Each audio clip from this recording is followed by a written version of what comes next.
quiet. Miss Linda. Yeah, she's. It's 6 o'clock. Respect. All right. It is 6 o'clock on the dot. I can start. Thank you for coming out to the P&Z meeting. Go ahead and call to order. It's June 14th, 2022, P&Z meeting at 6 o'clock. Do I have an approval of the, did you guys have a chance to review the agenda? Yes. Okay. Do I have any comments or concerns on the agenda? No. All right, do the public have any comments or questions on the agenda items per se, not exactly the items, but if there are any changes you'd like to be made? That being said, I just want to advise for our YouTubers and for everybody here, we do have a quorum. 3 is enough to make a vote. However, I do want to acknowledge we are missing Miss Linda Woodcock. She will not be in today. I did get a message from Member Baker that she is running behind. She had a prior engagement to handle, but she will be here around 7 o'clock. So just for any applicant, just be aware if we vote on your item, it can go 3-0, and we're missing our city attorney. Are you ready? All right, he's being phoned in. Okay. So city attorney calling, she's still listening. Okay. Should I start all over again? I'm back. All right, so with that being said, I want the applicants to know that, you know, yes, it's a 3-0 board. It could be a 2-1, it could be a 1-2 or an 0-3, because you are missing 2. But the biggest thing I want to make you aware of is that when Miss Baker does arrive, it will be a 4-person dais at that point, meaning that if it went down to a vote of 2-2, it would still go to the commission, but it would go to, I believe the wording is, no, but if it's a 2-2. It dies for life. Yeah, so the motion would die with 2-2, but it'll still reach the commission. It would just be without recommendation from the P&Z. So I just want to let you guys know when Baker shows up that that's a possibility as well. If there's any changes you want to make, please let us know. No? Awesome. So with that being said, all those in favor of, or do I have a motion to approve the agenda as? I approve the, We have an approval from Member Long, Seconded. a second from Ms. Polo. Any other comments? no problem. All right, hearing none, all those in favor, signify by saying aye. Aye. Aye. All right, today is Flag Day, if I'm not mistaken, correct? All right, so I would like to ask the mayor to lead us in the Pledge of Allegiance. I pledge allegiance to the flag of the United States of America and to the republic for which it stands, one nation, under God, indivisible, with liberty and justice for all. Thank you, Mr. Mayor. And I do believe the mayor does have to cut out rather early. You're helping the opioid task force.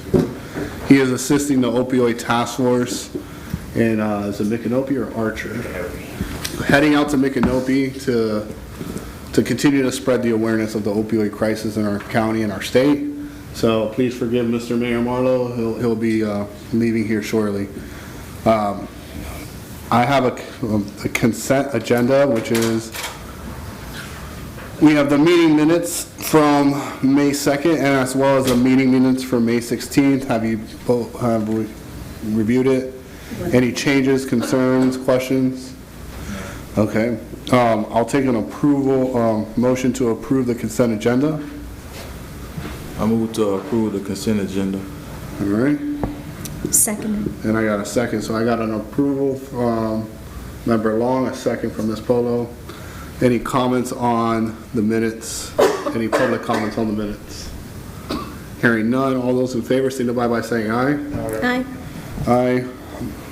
Consent agenda moves on. All right, so we're going to go ahead and move on to public hearing and ordinances. We're going to go on to the first item, which is item number 3.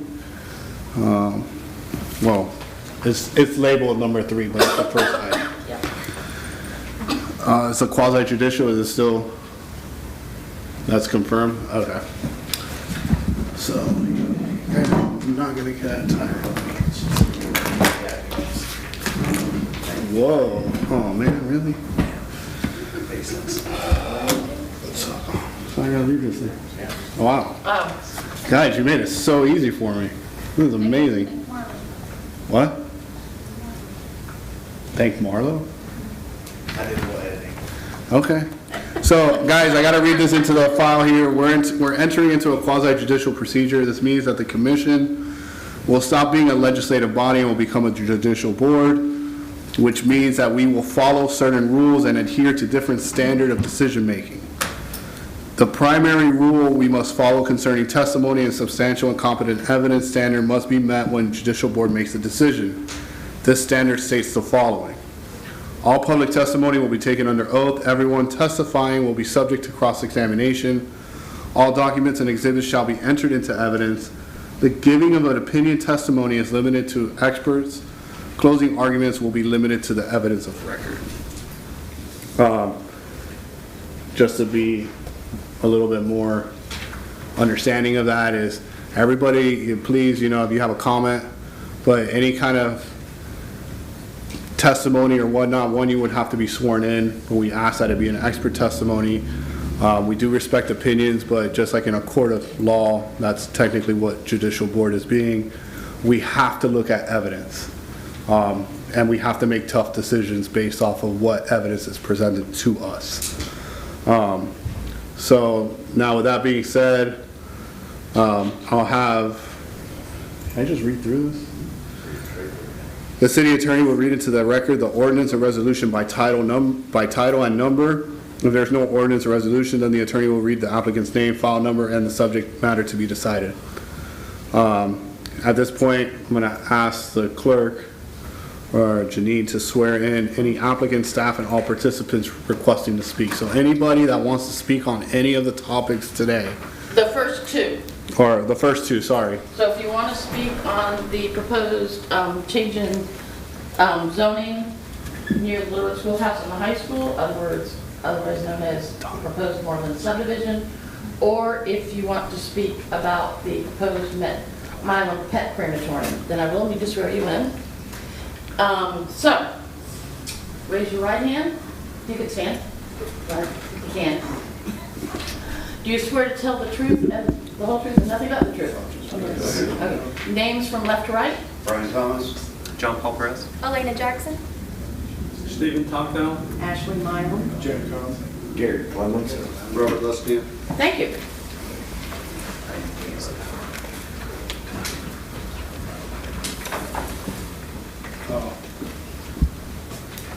So now that everybody's sworn, before we begin, we would disclose, we need to disclose any ex parte communication. We do it for all of them. Have,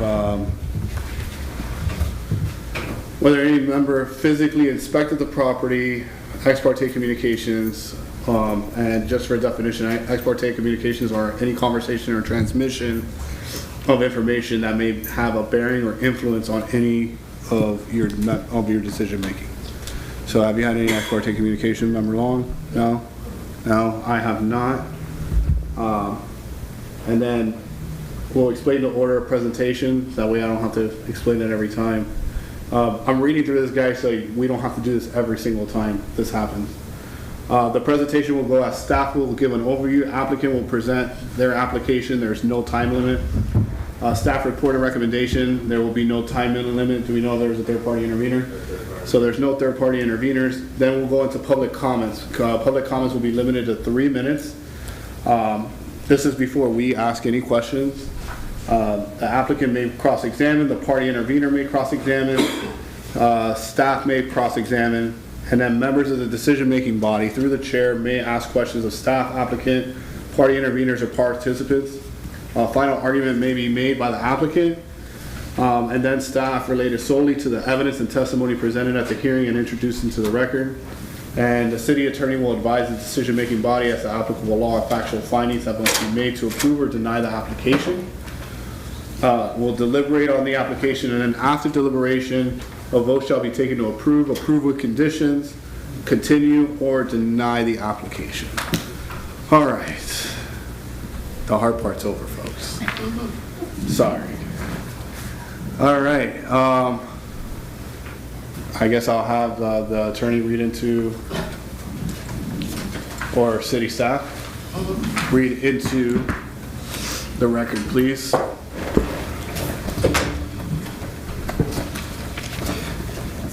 Mr. Chair, this is ordinance 2022-28, an ordinance of the City of Newberry, Florida, relating to the rezoning of approximately 1.69 contiguous acres, more or less, pursuant to an application by the property owner of said acreage, amending the official zoning atlas of the City of Newberry Land Development Regulations, providing for rezoning from residential single-family RSF2 zoning district to the Planned Development PD zoning district on certain lands within the corporate limits of the City of Newberry, Florida, tax parcels 02282-000-000 and 02235-000-000, providing severability, repealing all ordinances in conflict, and providing an effective date. All right, thank you. All right, hey, take it down. Yeah. All right, sorry Can I about ask if that. I could swear in Lee Smith, just? Lee never talks. Lee, can we swear you in just in case, please, just for the record? Do you swear to tell the whole truth? Do you still swear to tell the truth, the whole truth, and nothing but the truth? Yes. Morgan Lee Smith. Thank you. You can tell me the full thing. The horse. All right, staff, if you can go ahead with your overview, please. All right, good evening. So tonight I will be bringing before you an application to rezone 1.69 acres from residential single-family 2 to planned development. And I do want to note that there is an error in the agenda summary. The very first paragraph, that short summary paragraph, states rezoning from ag to PD. Again, this is residential single family, and then it lists a lot of parcel numbers, but it's only 2. The second paragraph, immediately below that paragraph, is correct. We've had some issues with Word not saving our updates, so apologize for that, but it is correct in the PowerPoint, in the ordinance, and in that second paragraph, just not the very first one. So here is an overview of the city of Newberry. And the subject property is downtown. It's right next to the Little Red Schoolhouse and the high school. Here's an overview of that parcel. The house that is on it currently is going to remain. It will not be demolished for this project. It is currently zoned residential single family 2. It is surrounded mostly by other residential single-family 2 with, I think that's a commercial to the north. And the proposed zoning district would be planned development, PD. The parcels lie partially within the historic district, which will influence the recommendation that I have. As you can see, that northern half of it lies within the historic district. So the project itself would bring 14 new single-family houses, and like I mentioned earlier, that house that is currently there will remain for a total of 15 houses. The gross density would be 8.9 dwelling units per acre, which, as you can see, lies a little bit above our standard residential medium density of 8 per acre, and residential high density is less than or equal to 20. So it's mostly a medium density type development. It would infill this vacant lot that currently just sits in our downtown vacant. So staff does see this as a good project. Here is the preliminary master plan. And again, you see that house. There would be a central alleyway, and the houses would have rear loading driveways from the alleyway. Can you, okay, thank you. No, the next one. Okay. Here's another layout, the development.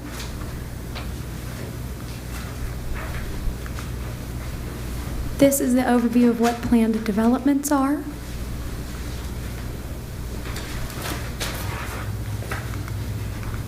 And staff recommends the approval of this ordinance, or that you recommend to the commission approval of the ordinance, with the condition that at a later moment in time, closer to the issuance of building permits, the actual design of the houses come before the HARB, since it is adjacent to and partially located within the historic district.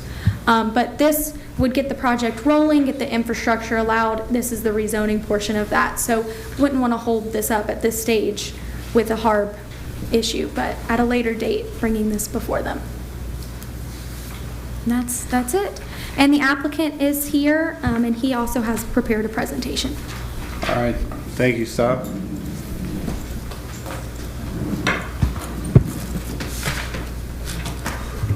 Give me 1 second.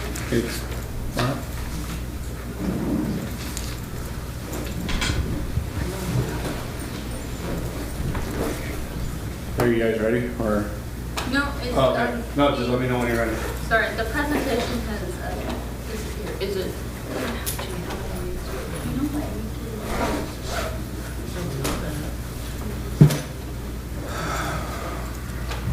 We might need to get USB again. Is that? I like having all this space, but No, I guess. that's not it. Let's get the USB again. Yeah. Mr. Togno, do you have the USB? Could we get the USB again? It's, Ready, push. no, could we get the USB again? It seemed to have disappeared. It's, I'm sorry. The USB again? It seems Oh. to have disappeared. Yeah.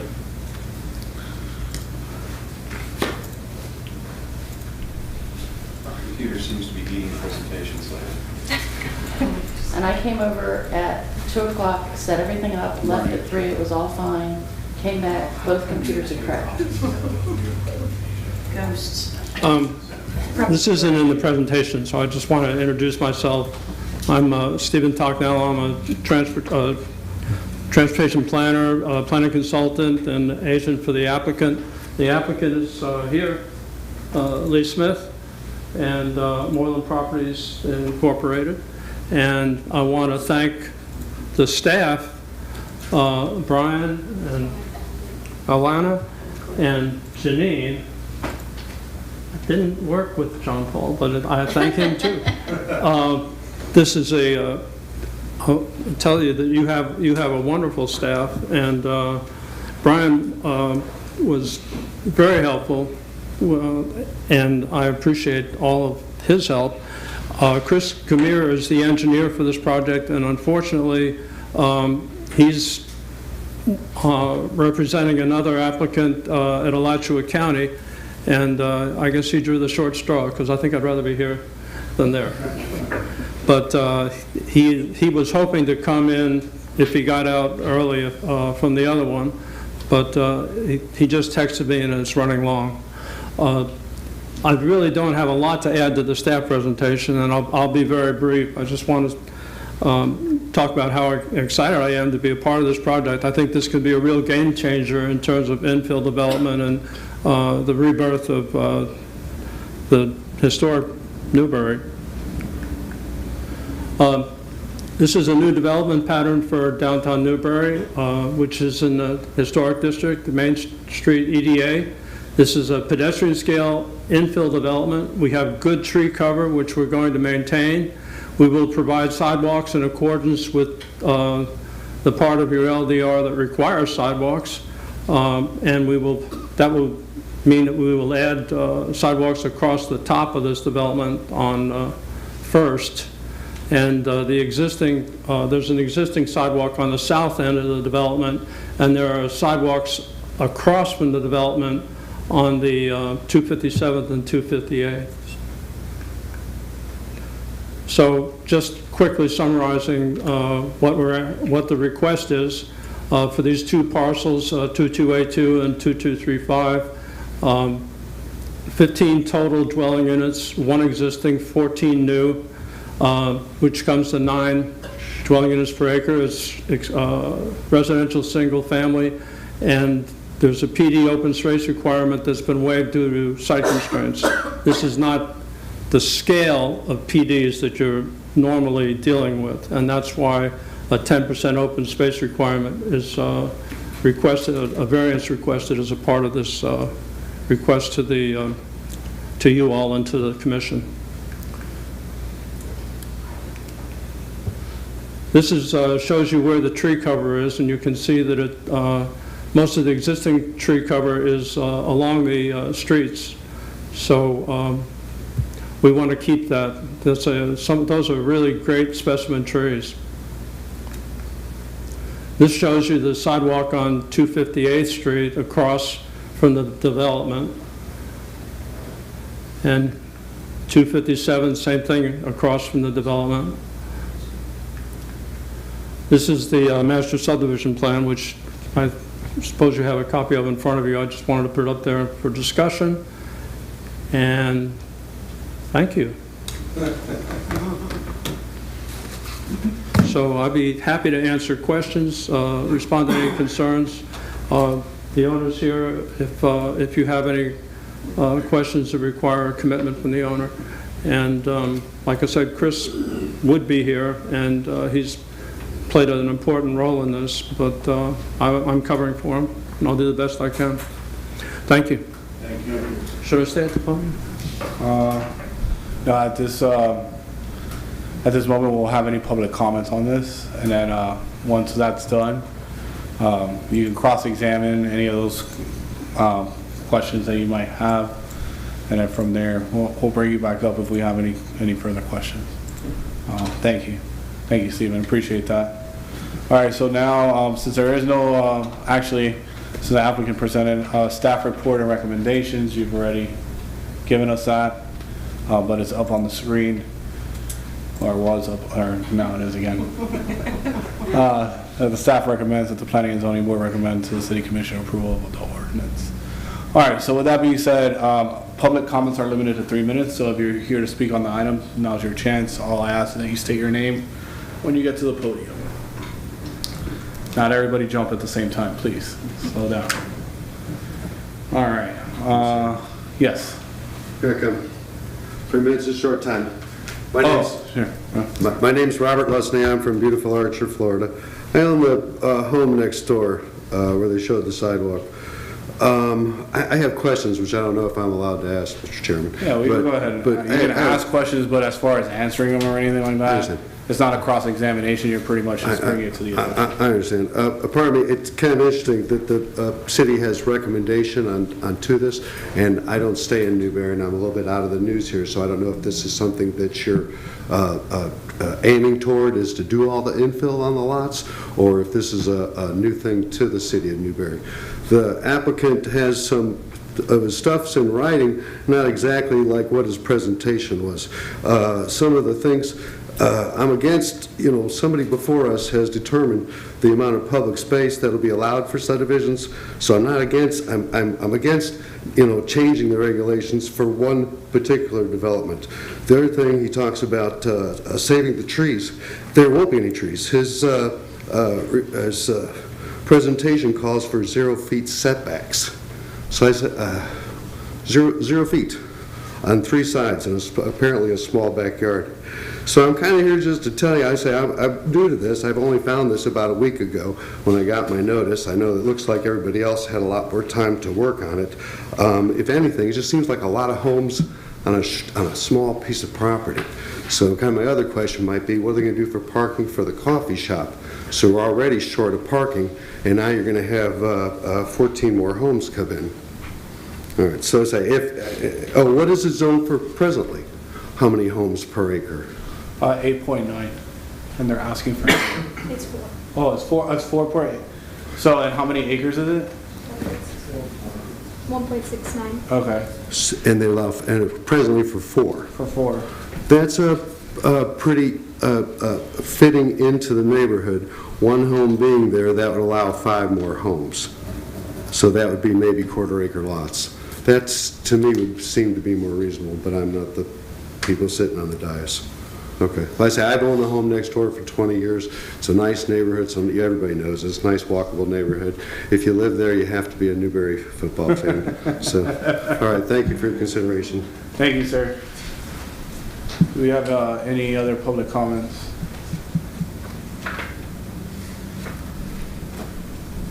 I was looking at the clock. Hearing none. Now, the applicant could cross-examine pretty much if you have any concerns that you want to go ahead and address, or any other to staff or to the dais. I honestly, I didn't hear much of what he said. Well, I wrote a bunch of them down, and some of them actually had, the gentleman had asked questions that I actually wrote down myself. Okay. So we're not at the question, we're almost there, to ask questions. So at this time, you'll have a chance to answer all these questions. Thank you. Applicant may cross-examine. Staff, you have anything for the record to state? Just know that we definitely wrote down a bunch of questions, so. Okay. But you can come up. I don't know that this is the time. You can cross-examine at this point if you. Just to answer some of his points that he brought up, this type of project, an infill project, is something the city has not done yet, but is a goal of the city, is to increase density within our downtown area and to infill our vacant lots. It will help the city's economic growth just overall. We don't want to have a lot of these vacant parcels just within your downtown. And then also to answer some of the points about the density here, higher density, especially in this area, is, like I said, a goal, and this is the place within our city you would find higher densities developments. And there are some issues related to bringing water and wastewater to this site, which is why it has not previously been developed. Basically, all of the sites that are undeveloped within our downtown typically have this issue where it's just not economical to bring the water and the wastewater to it. So when you're looking at it from the developer standpoint, and I'm sure Mr. Smith could talk about this a lot more in detail than I can, you won't have development on the site unless you can develop it at a higher density. Otherwise, it will continue to be vacant. So, oops, sorry. No, thank you. Gosh. You're good. All right. Members of the dais, this is our time to ask questions through the chair, to staff, to the applicant, or just questions in general. I don't have the answer to what's the purpose of life, so just scratch that number off. Well, I don't have many questions. I kind of like the idea of filling up those vacant lots. You know, it kind of makes the city look a little more fuller in the area and the district. So my concerns aren't really too big in that area. So like I said, I really don't have any issue with it. All right. I have, so please go ahead.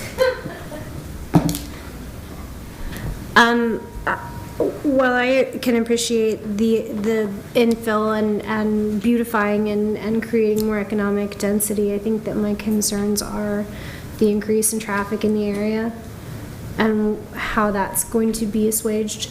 And to the point of the gentleman who made public comment, the downtown parking situation being what it is. I mean, granted, it's not, it's not this thriving metropolis yet. We're getting there. But parking is pretty scarce as it is. Are there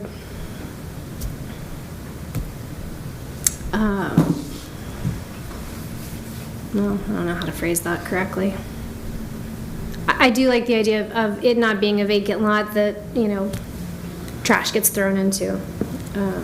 So I can appreciate that.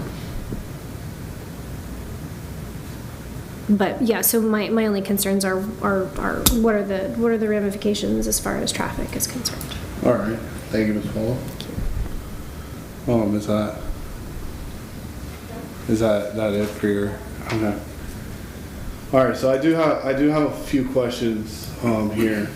So this is a planned development, and we're looking at 14 houses. I do appreciate the fact that you're trying to turn a vacant lot into something that could potentially beautify the downtown area. You know, I'm 100% for growth, but proper growth in Newberry. However, my only concerns is to what my members said, as well as what public comments. But even before that, I frequent this area quite a bit because, one, my son plays football, so there's that. Two, I'm part of the P&Z and the opioid task force, so I'm usually at least twice a month visiting our great staff's office.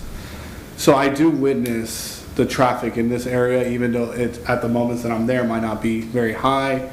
But I am concerned of, it's not just the parking for the coffee shop, but I am concerned about is the fact that the high school football games go on and everybody parks in that area. You could put up a sign, you could put up nails on the grass, you could do anything you want. People are still gonna park and they're gonna block and they're gonna be disruptive. And that's something that per se you guys are controlling. However, it is an issue, and when it becomes an issue, it becomes a public issue because they start complaining to the city, they start complaining on the forums that, how disrespectful, all the trash, all this great. So my concern of it being so many houses, there's not a lot of room for guest parking. There's not a lot of room because 12 houses or 14 houses, you have multiple guests coming over, and then it happens to be a football game then. Now you're having a fiasco. So my question really is, I see what the gentleman said about the trees, because that is something that I said. You guys claim you want to keep the trees, but there's a difference between wanting to keep them and will keep them. So my concern is I hear a lot of we want to keep it, we want to keep the vegetation, we want to keep this, but what I'm not hearing is that we will keep the vegetation as is. Will you guys even consider, going from 14 homes to, 10, 12? Is there room here? Because I just feel like it's a lot of homes for that space. And no disrespect, because I'm an economics major and I love the whole deal of you make your money. So yes, I'm glad that you're trying to develop and make money off of this, but I just kind of feel like the hand's going a little too far in the cookie jar, and you're really trying to stuff as much as you can and into your hand. And I feel that maybe if you just let loose a little bit, it would be an easier pill to swallow. I feel that the dais, the commission that we would refer this to, would be easier to swallow, hearing maybe the potential of 10 homes being built out versus 14 homes. I know that's a lot to say. I don't know if the applicant or Stephen, if you're willing to speak on everything we've discussed. I wrote everything down. We can go by item, but these are valid concerns, especially in a high populated area that we want to see grow, but we want to do it properly.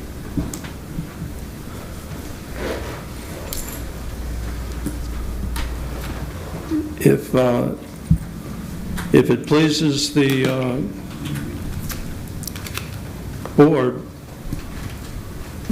I think the vegetation issue could be addressed as a condition, but I don't know exactly how that would be worded, or what the applicant would have to agree to. I understand your concern, and we might want to bring in the engineer to see what could be done in terms of guaranteeing or providing more of a concrete assurance about preserving the vegetation. It's our objective, and as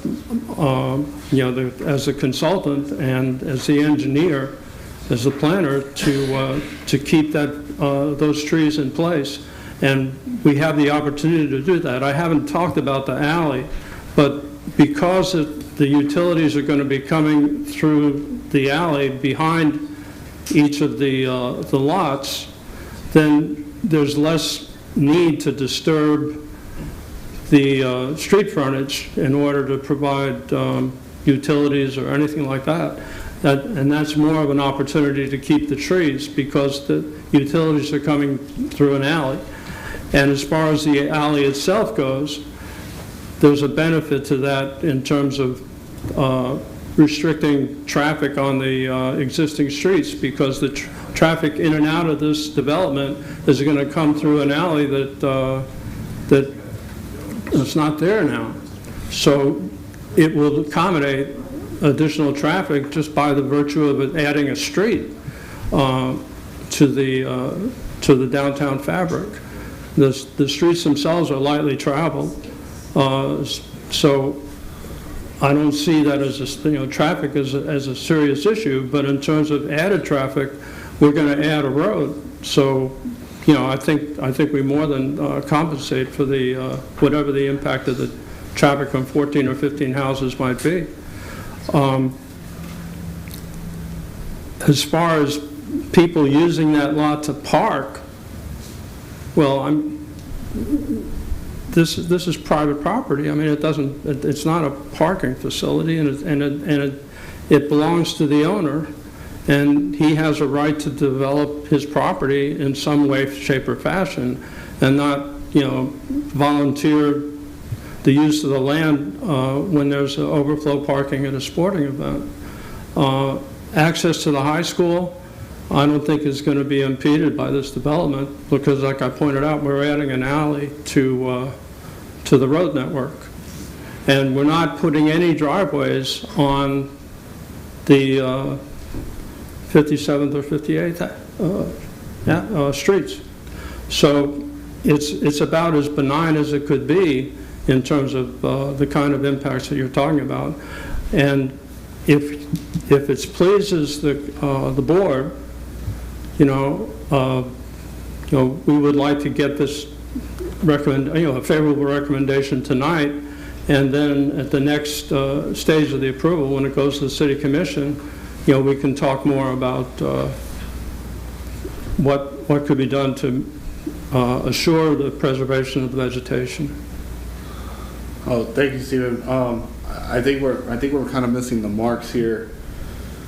One, so the parking, I understand, and listen, I'm all for private property. However, it's a known issue in this area of parking. It's already happening with a vacant lot. My concern is not just that it happens now with a vacant lot. Now you got 14 residents that are going to be, dealing with, having to yell at kids not to park there and whatnot. And you're right, and I agree with you. It's private property. It's not a public parking lot, so they shouldn't be parking there to begin with. Absolutely, 100%. However, that in my own conscience, knowing that there is an issue or a concern, a hurdle that the homeowners are gonna have to overcome, it speaks to have it mentioned. It speaks to have a comment. That way, you guys are aware of the situation.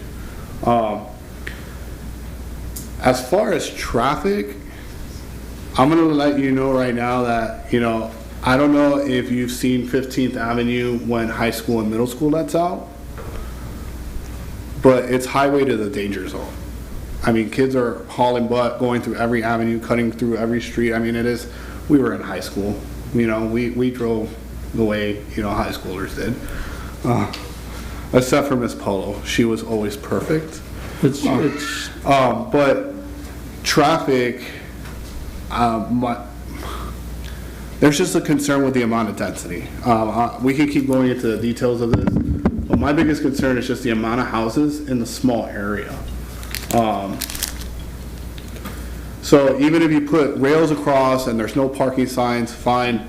You guys are absolutely right. They shouldn't be parking there to begin with. So let's leave the parking situation out for the equation here. My concern is the amount of dwellings we're asking for in a lot. How big are these houses being proposed to be? And because I'm hearing 0 setbacks. Is that correct? Is it 0 setbacks? Everything that is in the development plan is consistent with the standards that are already in place. So we're not asking for any change in the setbacks from what would be required under the, what kind of zoning this would be? Yeah.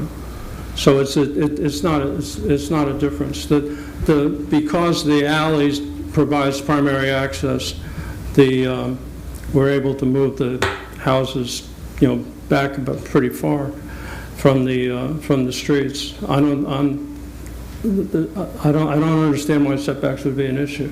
Well, the main reason is because we have, I was on this board before you guys joined, where they denied an applicant to build a side shed because it encroached on he had a 10-foot setback and it would encroach it by 4.5 feet, 5 feet.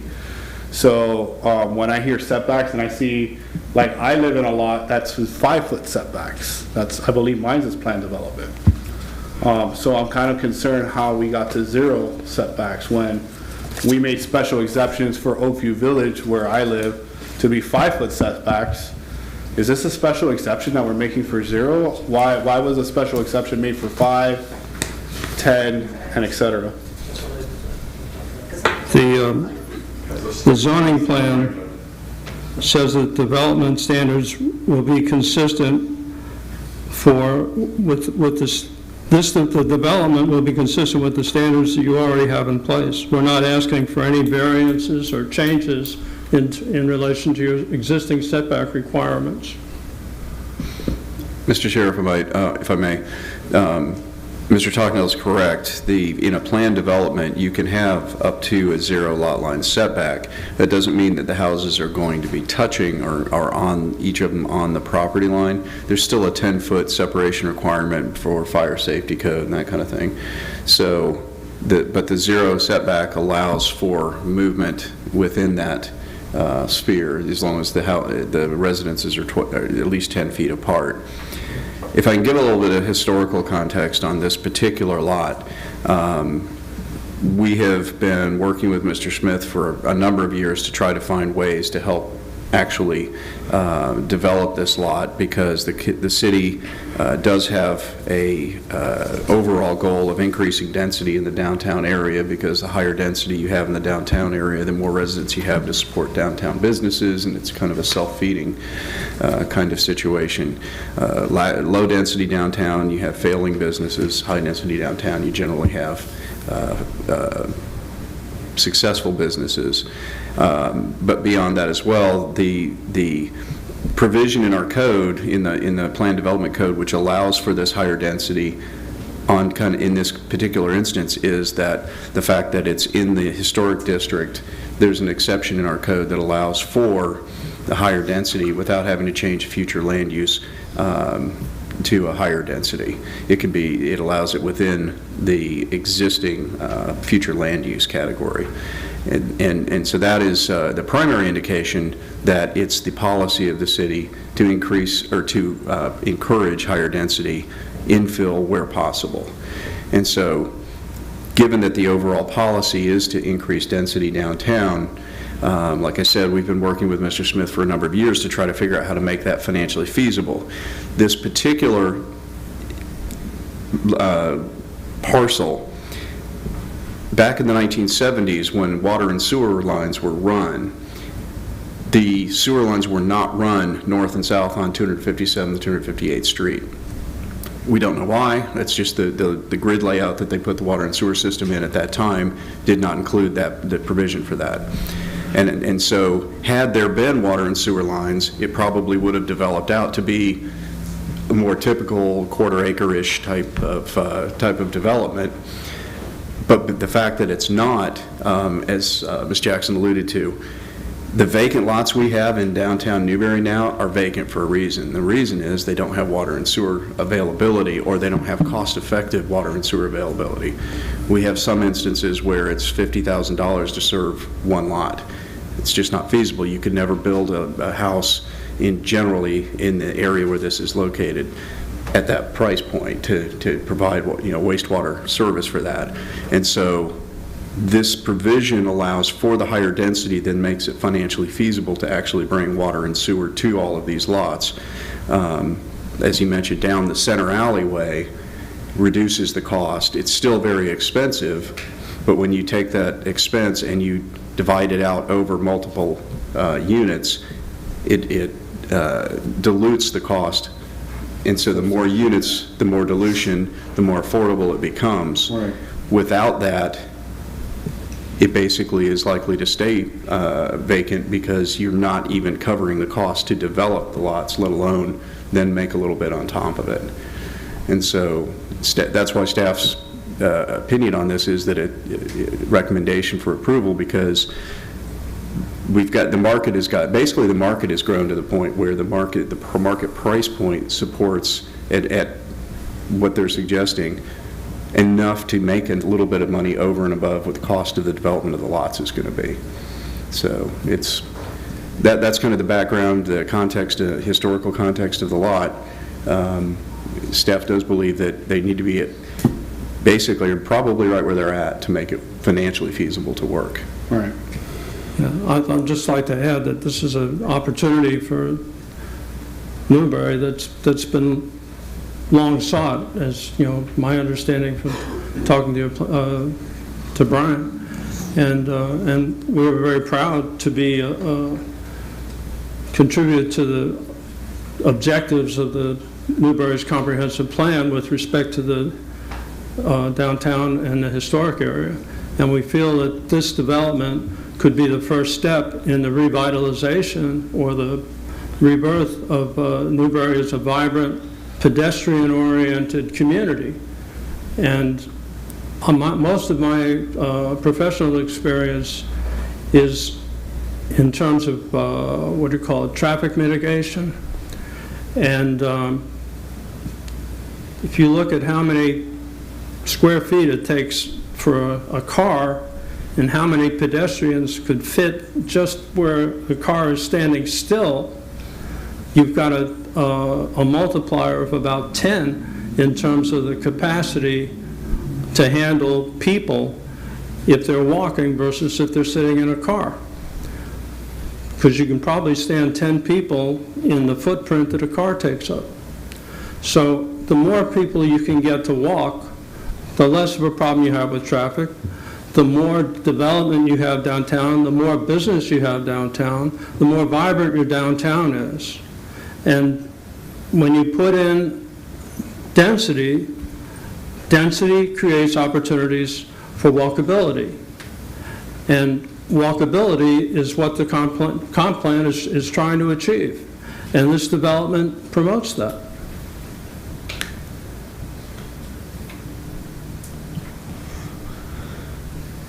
Do you guys, thank you.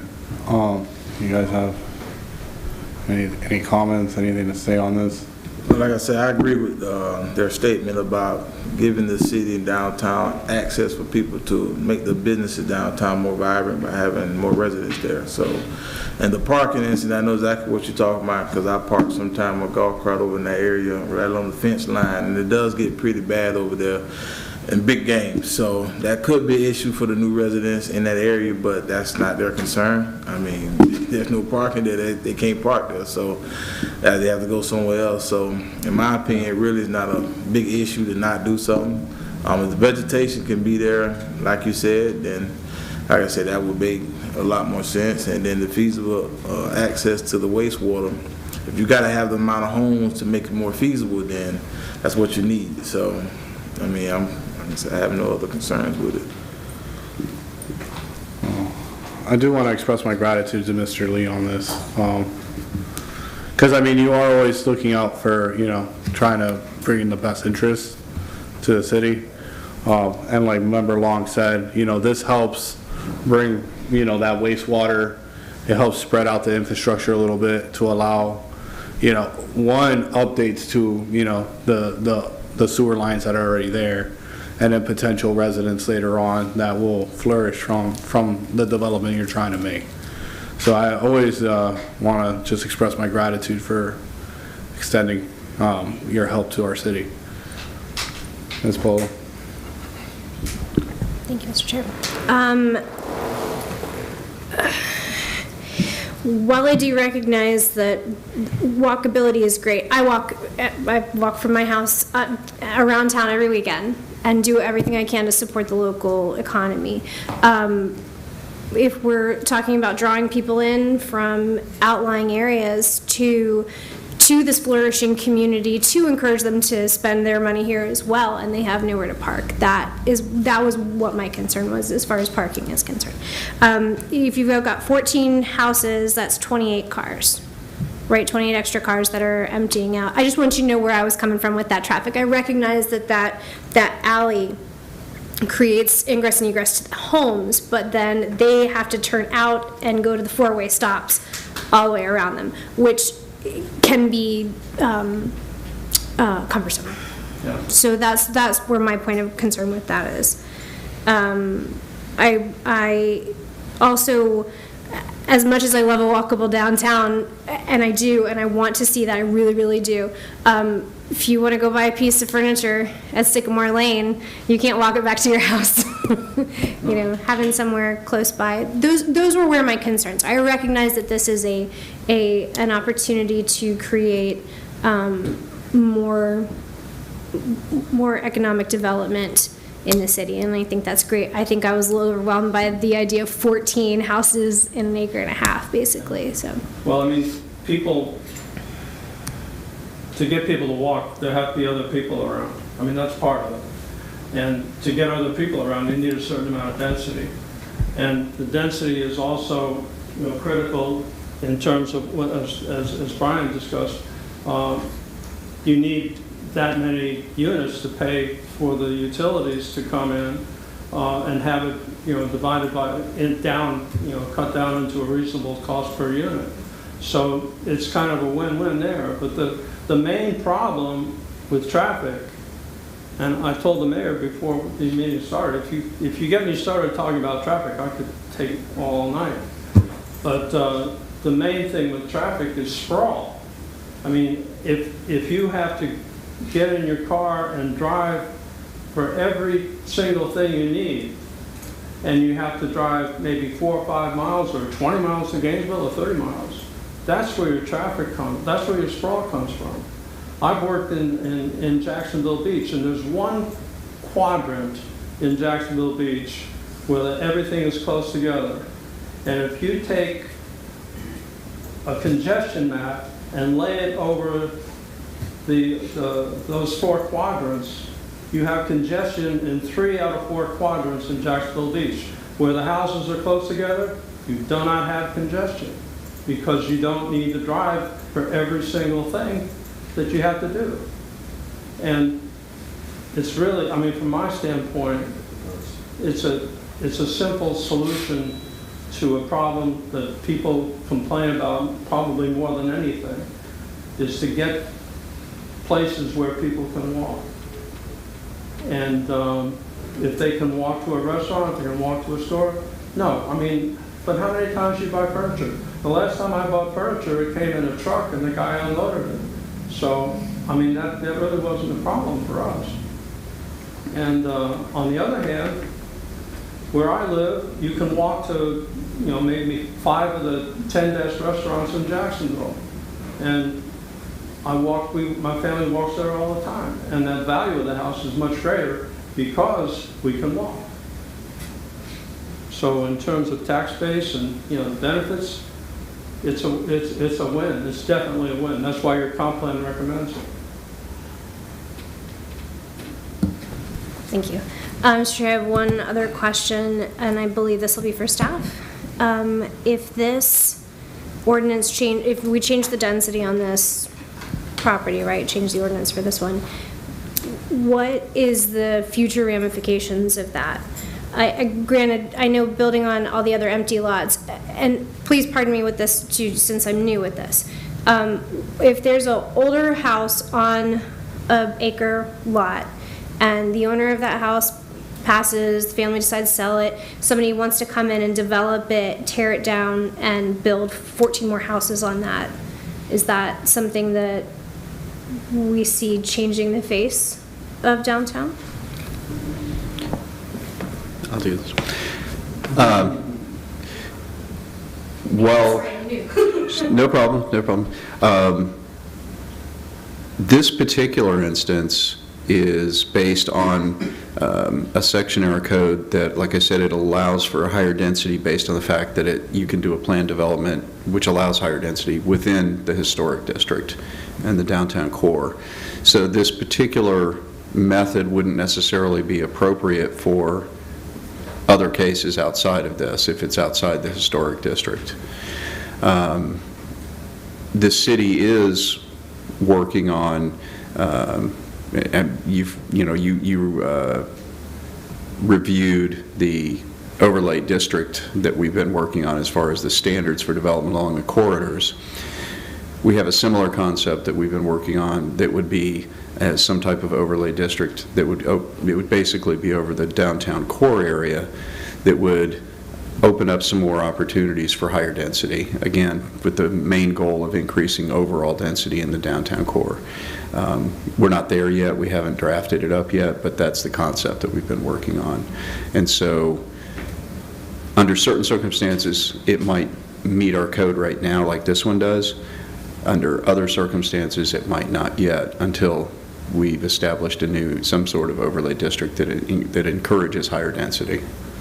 So it doesn't set a precedent if that's the core concern. In fact, this will be the first use of this particular provision.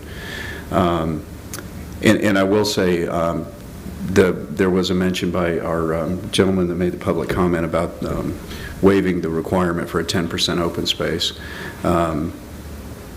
Again, this is the first test of this particular code that was written actually many, many years ago. I think my personal opinion is when it was contemplated, they weren't thinking necessarily that was a part of a provision from the other plan development code for the larger scale plan development. Setting aside open space on a very small lot doesn't always make good sense, and so that's why we'd support the removal of that requirement, because 10% out of this would make it financially infeasible. You'd lose at least a lot out of it.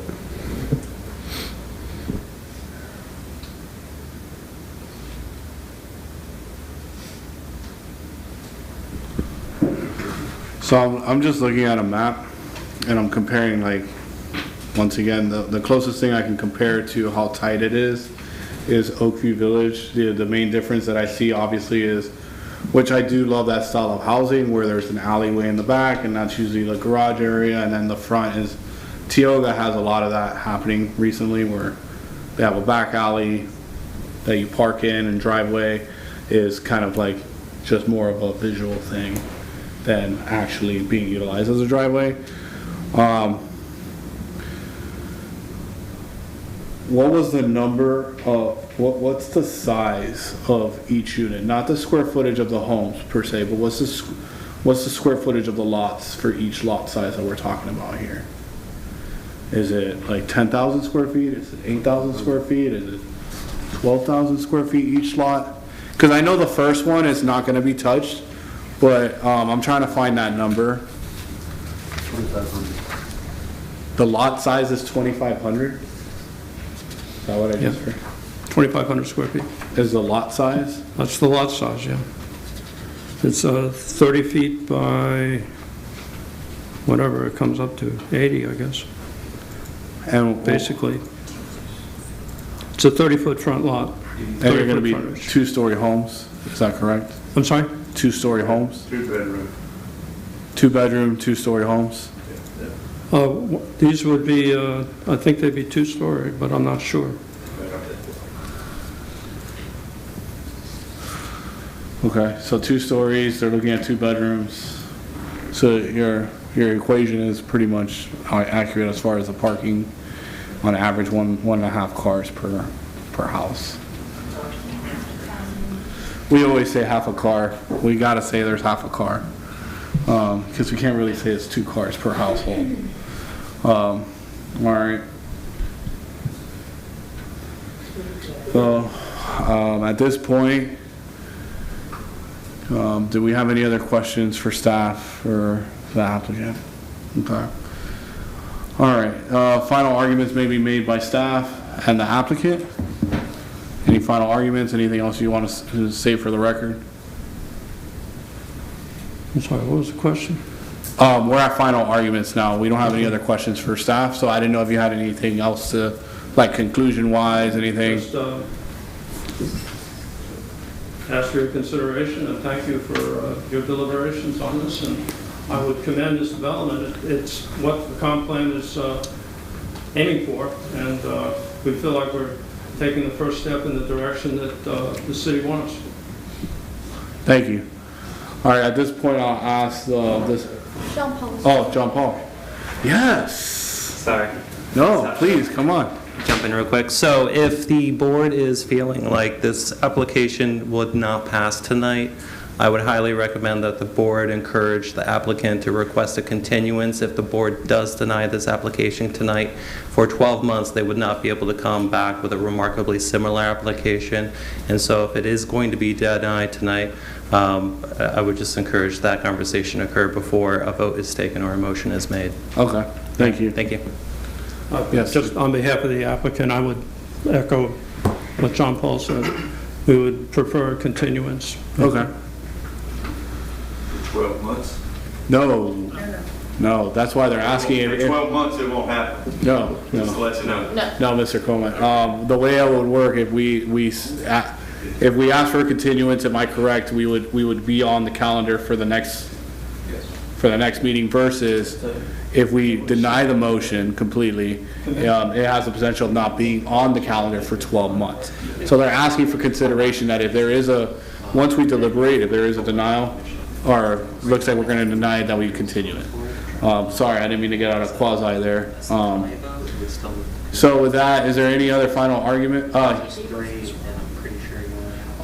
Mr. Coleman? Mr. Coleman, just for the record, since you spoke, can you get up and swear in so we have it on the record? I know, but come on, man. Come on. And we really need everyone to speak to the microphone, not yell out, because of the people that are watching online. I've got about 13 people watching online. So that's why I repeated what he said, so that Right. people online can Right. hear it. So everybody needs to speak at the microphone. Can you raise your right hand? Do you swear that you will tell and did tell the truth, the whole truth, and nothing but the truth? That's right. Okay. And your name? Paul Kevin Coleman. Okay. All right, so I would, ahead. on behalf of the applicant, I would request a continuance. No.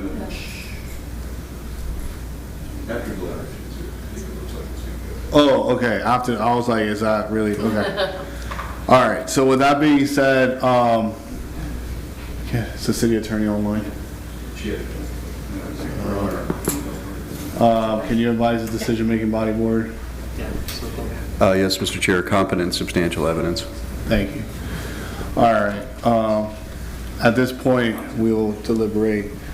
So so you guys know where I stand. They answered the questions pretty clearly.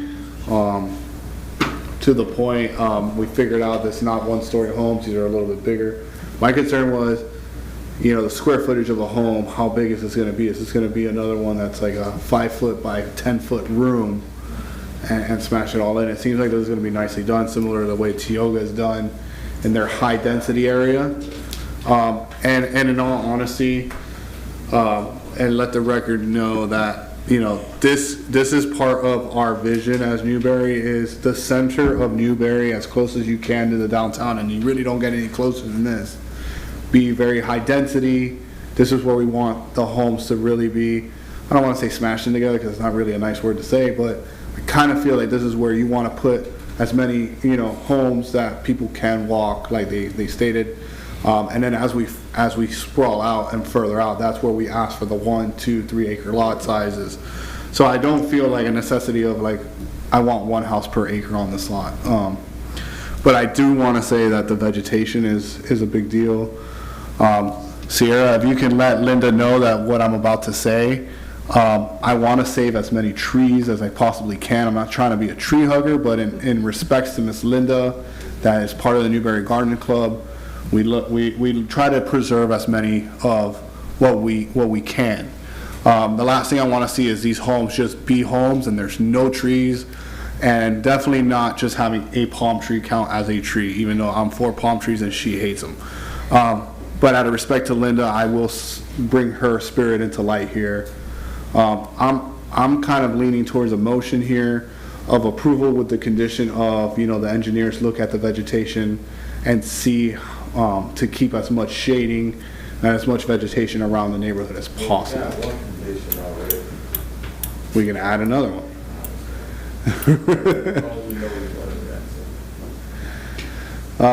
But that's for the harb, because since half of it has to be part of the harb. Is a part of the plan, sorry, I gotta jump on this question real quick. Is part of the plan to have an HOA, being that they're so close together and being 14 homes? Would you have a small HOA because to keep kind of order in that area? If he wants to do approval with that condition, that would be fine. Is there, Is the plan to have a homeowners association to maintain the alleyway and that kind of thing? I think that was in the plan. the city, it's going to Yeah. come off the home. Yeah, so yes, there would be a homeowners association for maintenance of the alleyway and that kind of thing. That's so the board understands. That's my only concern, is that you have 14 individual homeowners.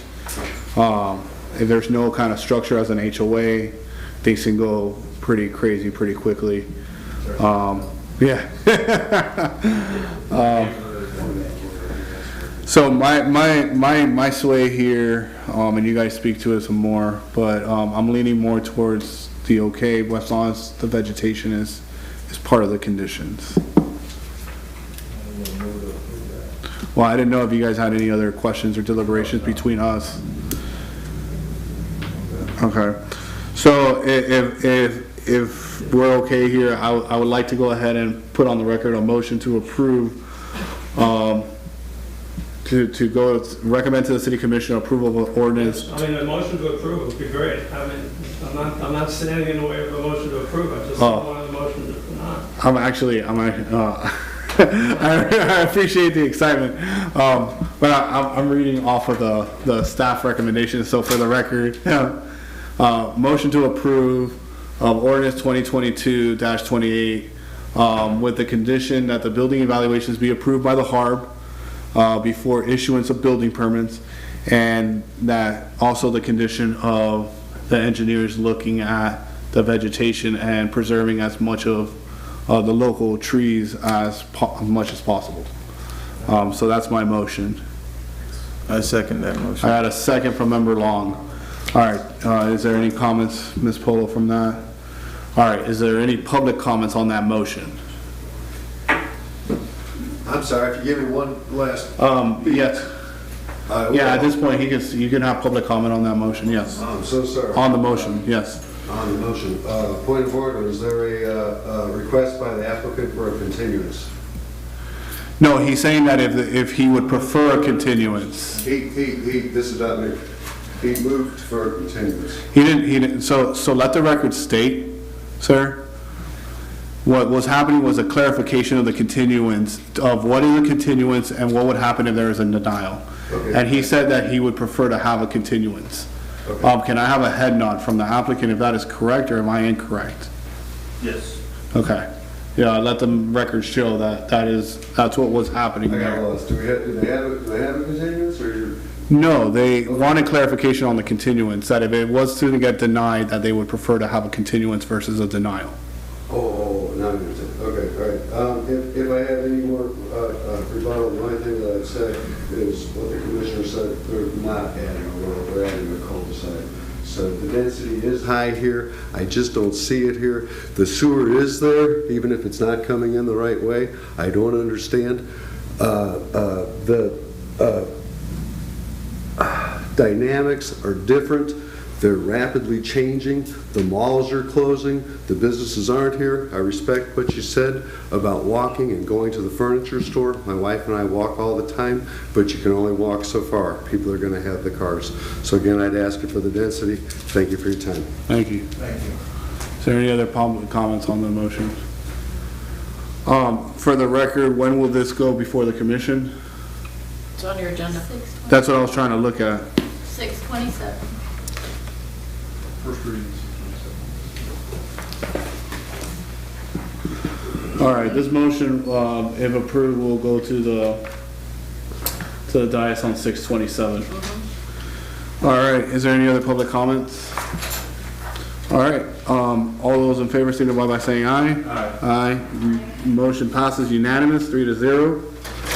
It will go to the dais on 6/27. All right, we are moving on to, thank you guys, appreciate the, Thank you very much. I really, I appreciate having an open dialogue like this, I really do. so for the record, forgive us, like we said, we're a judicial point at that point, so we gotta ask these questions, if not, people will be like, why didn't you ask that? So, I appreciate it. thank you guys. Thank you. All right, we are still in quasi, correct?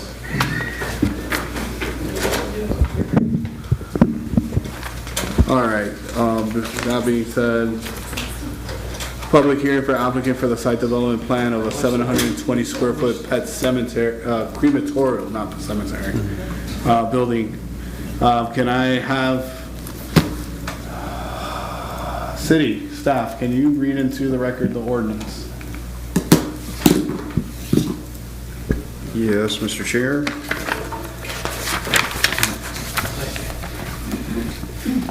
This is Resolution 2022-30, a resolution of the City Commission of the City of Newberry, Florida, serving as the Board of Adjustment of the City of Newberry, Florida, approving an application for site and development plan approval for construction of a new 720 square foot commercial building and associated site development in a commercial general zoning district pursuant to Section 14.12 of the City of Newberry Land Development Regulations, located 22,405 feet west of Newberry Road, parcel number 01924-008-005, on approximately 13.45 acres within the corporate limits of the City of Newberry, Florida, repealing resolution in conflict and providing an effective date. Thank you. At this time, we already went through ex parte communication. Staff, will you please present your overview, JP? Absolutely. Thank you, Mr. Chair, Mr. Vice Chair, members.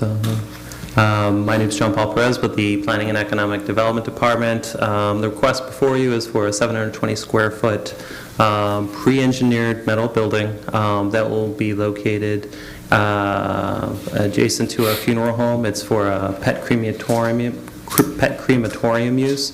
You may have seen signs already out in the street for it, an advertisement for it. I went by and had noticed those on the property. It's located just south of West Newberry Road, where the existing Milam Funeral Home is. All right. Here's a view of the property from eastbound Newberry Road. And here you can kind of generally see the area where the building will be located. The current zoning is commercial general, and the future land use designation is commercial. And again, it's a 720 square foot building. It's pre-engineered, so they'll be bringing it and installing it on a slab at the site, so there's not a lot of construction actually happening there. But there are other improvements that need to be done to the building. They'll need to submit a building permit and whatnot. Because it's going to have a furnace inside the building, they have to do life safety stuff, exit signs, fire hydrants, and a few other things. One thing I wanted to point out that this site is located in what would be our new overlay district, so there are some additional conditions that we've placed on the approval in respect to that, because those are past first reading and up for second reading. Here's an image of the site plan that was provided, showing the location of the proposed building, which will be just southwest of the existing funeral home. Just superimposed on top of the site plan that was provided are the location of some oaks that are on the property that provide some camouflage for the building. And this is just a superimposed image of where it would be generally located, next to the trash enclosure at the rear of the property. This is the existing funeral home. This is just to give you an idea of what's out there today. It's a standing seam green metal roof with white wood cladding. This is not the actual building. I don't have. Yeah, I don't have an image of the actual building. I have some engineer drawings, and those are unfortunately not as clear. They're not reproducible on a monitor, unfortunately. So I just got an image from the internet that is almost identical to the building, but not the building. One of the conditions is that they make the exterior of the building match the existing funeral home by putting wood cladding. I've spoken with the owner and their contractor, and they're amenable to that condition. This is just to show the wood siding that's there today, and so they would be treating the exterior of the building with similar white wood cladding to make it match the existing residence. Another requirement of the overlay district are roll-up doors. They can't face the right-of-way, so we're also asking them to orient the building so that those roll-up doors don't face the right-of-way. We'd just be turning it 90 degrees or something to that effect, so we wouldn't be seeing roll-up doors from Newberry Road as we're leaving this meeting today, headed back to Gainesville. Just kidding. So these are the conditions. We do recommend that PZ recommend to the Board of Adjustment that they approve the site plan and resolution. The conditions are, as I've stated, and if a motion is made, we recommend that the board forward their recommendation with staff's conditions. Oh, I wanted to add that water is not there yet, but should water become available, we are asking them that they do connect within 12 months of notification of availability of water and sewer. And they're okay with that? This might be news to them. Oh, okay. Great way to break some news. It's not. I don't believe it's planned anytime soon for water to be out that far. It's years and years and years away. But that's pretty much any request when we ask a business that's opening. Right, and I do believe this is probably going to be a pretty standard condition moving forward on all development approvals, that as just a secondary reinforcement, right, that if water does become available, and this is not, the way it's worded here is not like if it's within 800 feet. It would need to be directly in front of their property in order for them to be required to connect, and I'm sure by the time that we've reached that level of growth, it may even be required outside of any sort of development order approval, just naturally within the code of ordinances. So, thank you, Jake. Yeah. Any questions for me? We will in a moment. Certainly. All right. Applicant, if you have a presentation or want to speak to the matter. We feel that it's... Can you say your name for the record? James Cobb. I am manager of the crematory, the cherished memories. We feel it's a good thing for the county or for the city, and we will meet all the area requirements from the state and federal requirements. We have a crematory in Gainesville. We've never had a problem with that. They come by and inspect it, on a regular basis. Other than that, we think it'd be great for the community. Thank you. May I add? Yes, if you come up, just say your name for the record, please. And they've been all sworn in, correct? Okay, thank you. Yes, Ashley Milam. Thank you for your all's consideration. I just want to piggyback on what James said. The Environmental Protection Agency comes around minimum once a year to inspect all crematories and make sure that they're in near perfect operating condition. We do have a human crematorium on our property in Gainesville, but because we are landlocked, this was our second avenue to try to bring our pet crematory from where it's been since the mid-90s which is in Alachua right now.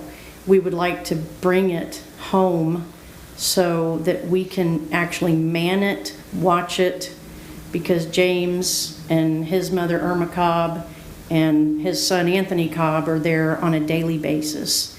And we just feel like it would implement better safety rather than it being in Alachua, us going, starting the machine, have to leave to go do something else, come back, and not be able to watch it all day long. So, thank you very much. No, we absolutely appreciate you wanting to come home and bring that to Newberry. At this point, we had no third-party interveners. Is there any public comments? Public comments are limited to 3 minutes on this. All right, going once, going twice. All right, hearing none. Is there any cross-examination that wants to take place at this moment? No? No. All right. Members, I'm taking the role of Miss Baker today of writing down a bunch of questions. So forgive me because I'm trying to work for two people here. Do you guys have any questions?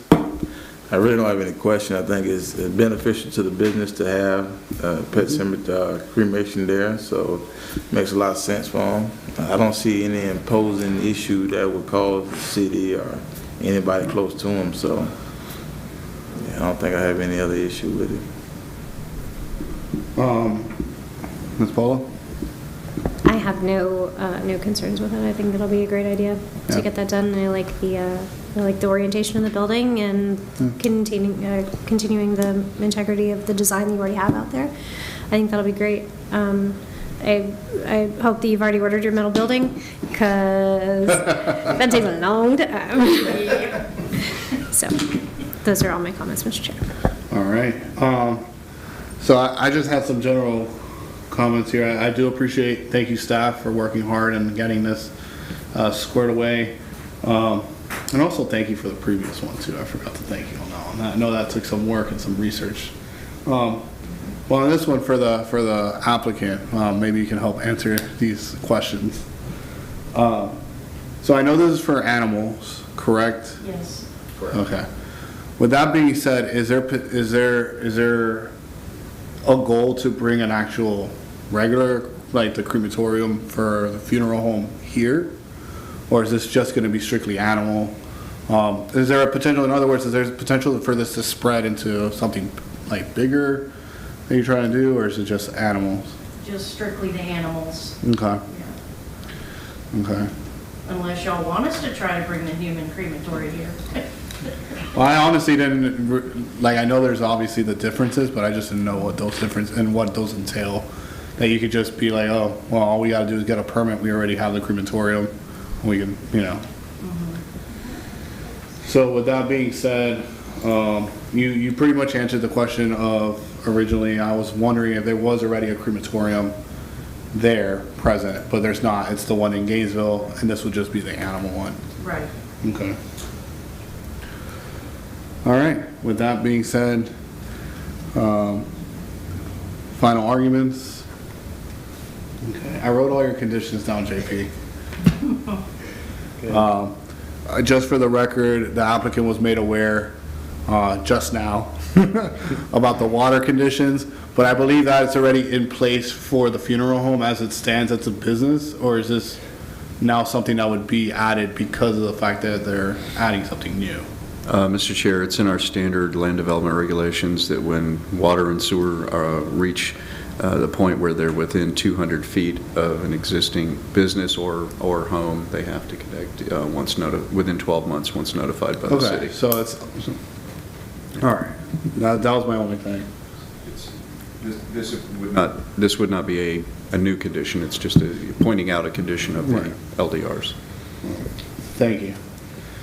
All right, with that being said, I guess you guys said it already, competent and applicable law and factual findings. Right, we're good? Competent and substantial evidence. Thank you. All right, deliberation. Nothing really to deliberate here. All right, so I'll take a motion. I wrote down the conditions if you wanted me to read them. So I'll go ahead and I'll place a motion to approve with the condition from staff that the exterior of the building matches the wood paneling that's currently there with the funeral home, as well as the building doors or Number 2. Pet the roll-up doors are not visible from the public right of way. So there's my motion. I second that motion. I have a second from Vice Chair Long. Any public comments on the motion? Do we have any comments on the motion? No. No public comments? All right. All those in favor signify by saying aye. Aye. Aye. Motion passes unanimous 3-0. Thank you very much, guys. We appreciate. Date. Oh, it's going before the commission on Board of Board of Adjustments June 27th. on June 27th. Thank you so much for bringing your business home to Newberry. Thank you. See you guys. All right, are we still in quasi-judicial? Legislative now. We are in legislative. All right, we are out of. Ooh, I can undo the top button now. All right. I like to do the mullet type of meeting, business in the front, party in the back. That's right. Yeah. You know it, baby. Let it be on the record. Let's do it. All right, go ahead, JB. You ready? All right, so again, my name is John Paul Perez with the Planning and Economic Development Department. Good afternoon. Again, Mr. Chair, Mr. Vice Chair, Member Polo. Before you is the small-scale rural subdivision code, bringing it back to you. We have made the changes that were brought up in the last presentation on May 16th.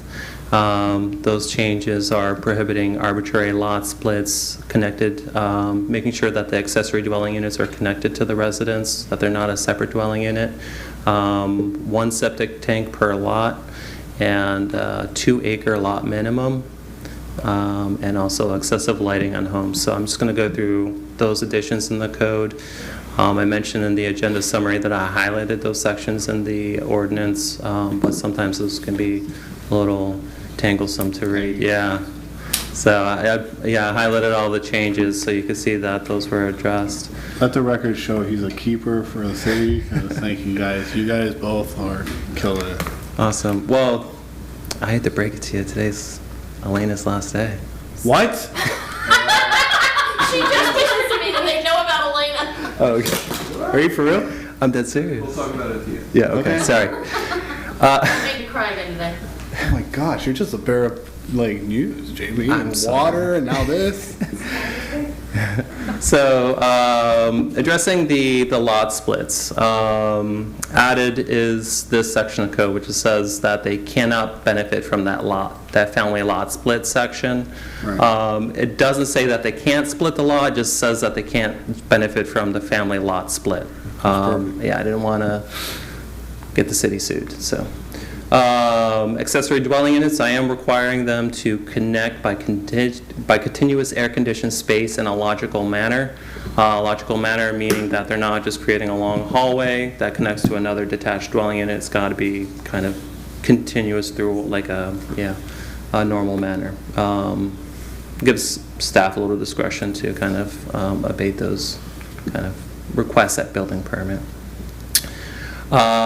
Because we're not doing the 1-acre lots anymore, I removed the 75-foot buffer requirement. That was just to give those, when there's higher density on the subdivision, a little bit more distance, so we're not seeing all those homes. I mean, it's a 1-acre lot, so it's not really that dense, but for agriculture area, that is very dense.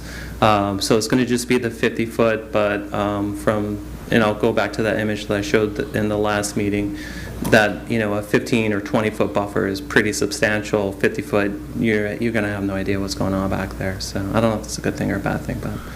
I mean, if you're Dexter. Yeah. And yep, just requiring 1 septic system. I also added this other section about 1 electrical meter per property. Nice. Except for those that are under control of the homeowners association. Yeah, so there might be an instance where they may have to have more than 1 meter for more than one type of building use in a common area or whatever it may be. Okay. But homeowners, individual owners, any owner that's not the HOA can only have 1 meter per lot. And this is the lighting section. So we got a little bit more specific, addressing some of the concerns of making your house a Miami Star Island like paradise home. So we're going with 2-foot candles at any point measured within the lot. Just so you know, at the time of building permit, we don't require photometric plans. At the time of subdivision, we don't require photometric plans. When we will require photometric plans is if it's determined that there is excessive lighting at the time of application. We're noticing a lot of conduit all over the place, lights everywhere, lights pointing up, floodlights on the outside. Also, if there's an active code enforcement case, staff can go back and ask for a photometric plan, and they would have to demonstrate that they're compliant with this section of code. Light spillage is just to protect other adjacent properties from, getting too much light over on their own property. I understand it's a big concern. Dark sky, we have an observatory out here, so the 2-foot candle is very low. Very low. So imagine putting 2 candles next to each other in a dark room. That's the equivalent of the amount of light that you would have, and that's throughout the entire property. So, and I believe that addresses all the concerns. Are there any other off the top of your head that you feel that weren't captured in this edit? No, I actually appreciate you taking the extension of our septic tank ruling, and adding that was a great one, adding the electrical. Thank you. Because that really helps the ability to make sure that it's one lot, not being split up into multi-units. Yeah. Okay. Awesome. Thank you. All right. And so the rest of the presentation is stuff you've heard before. I'll just go through it briefly. Small-scale rural subdivision is a special exception approval. This is in addition to our supplementary regulations and the agricultural zoning regulations. So any sort of small-scale rural subdivision will come back before this board for review. And so you'll have a chance quasi-judicially to review these applications. And provide input on them one by one. So they're not going to be something that will go outside of the public radar. These only apply to agricultural subdivisions that are going to be between 1 and 25 lots that are proposing less than 5 acres, the standard density. I'm just going to flip through some of these just to wrap it up. That's incorrect. This is just an example of what an interior lot would look like with the access road. That's not the public right-of-way. This would be it abutting a public right-of-way. You'd see a greater buffer along that. And again, that 25-foot perimeter. That first lot is going to be a little bit tight as far as building area, but yeah, it's a concession that they'll have to make with the advantages that they're getting with cheap agricultural land and not having to meet that one unit per 5 acres. That buffer, still 100% vegetation. Again, that's going to be at maturity, so we're not specifying a gallon size on the plant. But we do expect at maturity, which we expect a lot of these to be built out by maturity of a typical tree, 25, 30 years. They should have, adequate screening for all the lots on the property at that time. And because there's no disturbance of that buffer, because it'll all be no underground lines going to the along the edges of the property, they should be able to maintain that buffer without being forced to rip up any trees or move trees or whatever it may be. This is Southwest 15th. Again, this is about a 15-20 foot buffer, just to give you an idea what it would be like to drive down a road that would have one of these on it. ignore that. Old slide with the 75-foot, but this is just highlighting the requirement to place the greatest buffer along the shortest street frontage to have the least amount of impact on the developer's ability to subdivide the land that they acquire. Per the board's request, I just obtained some images of other subdivisions within the city or adjacent to the city. This is Half Moon Station. You can see what one of these subdivisions would kind of emulate. They have platted out their buffer as like an easement of sorts under common ownership. That'll probably be HOA land. And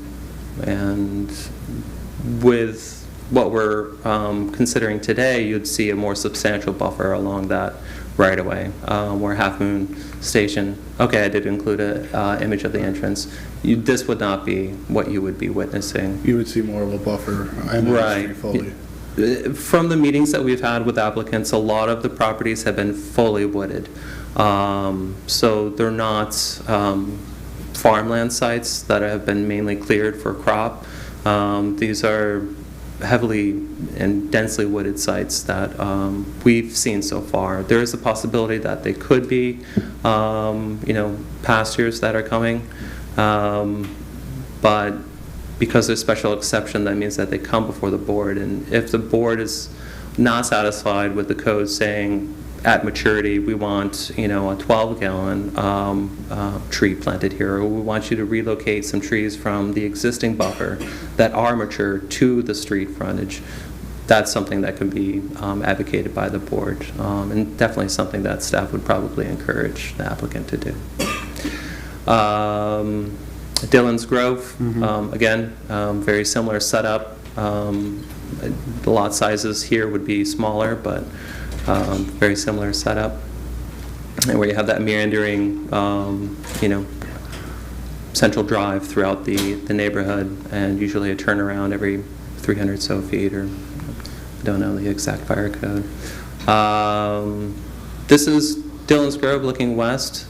This is potentially what it should look like, blocking out that open pasture. So what's on the south side is the entranceway to Dillon's Grove, so we would expect something more to what's on the north side.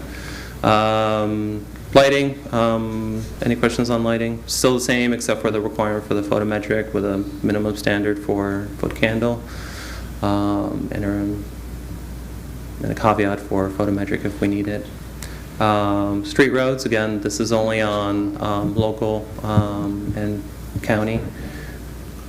Must be a public right-of-way that they're off of. Can't be a private right-of-way, okay, or state. Right.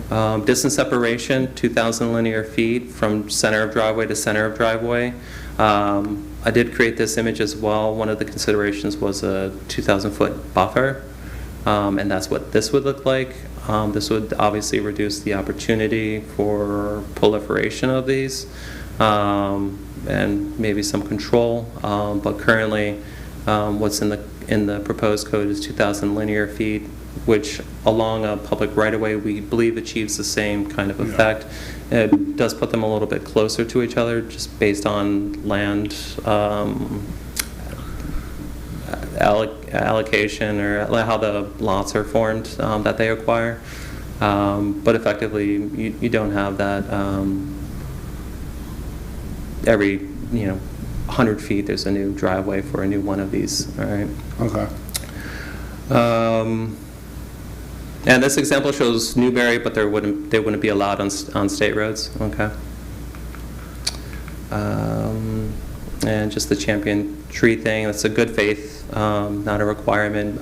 We would hope that they would want to keep that to, provide some sort of culture and aesthetic to the property. Staff's recommendation is that the Planning and Zoning Board recommend that the City Commission approve it. And if all goes well, we're hoping to get this on the June 27th. What's that? Oh, I'm so sorry. Yeah, July 11th commission meeting. Yeah, strike that from the record. Yeah, July 11th for first reading. All right. Thank you guys for the work of going back, My pleasure. listening to what we had to say as a board, and taking that into consideration and when you're making this. Do we have any questions or comments? I mean, you guys pretty much nailed exactly what we asked Awesome. you to do, Thank you. and added, so. All right, is there any public comments? No.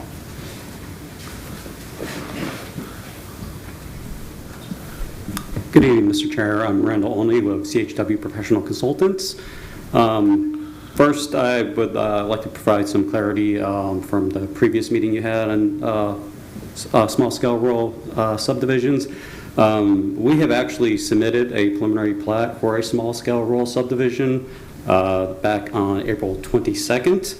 At that subdivision, it's called the Lakota subdivision, and at this point in time, we've yet to receive any comments or place before a planning and zoning board agenda or even the city commission. The subdivision, Lakota subdivision, is proposed adjacent to the Barrington subdivision that was approved, that's preliminary plat was approved by the planning and zoning board on March 7th and approved by the city commission on March 28th. Since our subdivision site is adjacent to Barrington, we're looking for the same entitlements, conditions, and process the preliminary plat for Barrington was granted.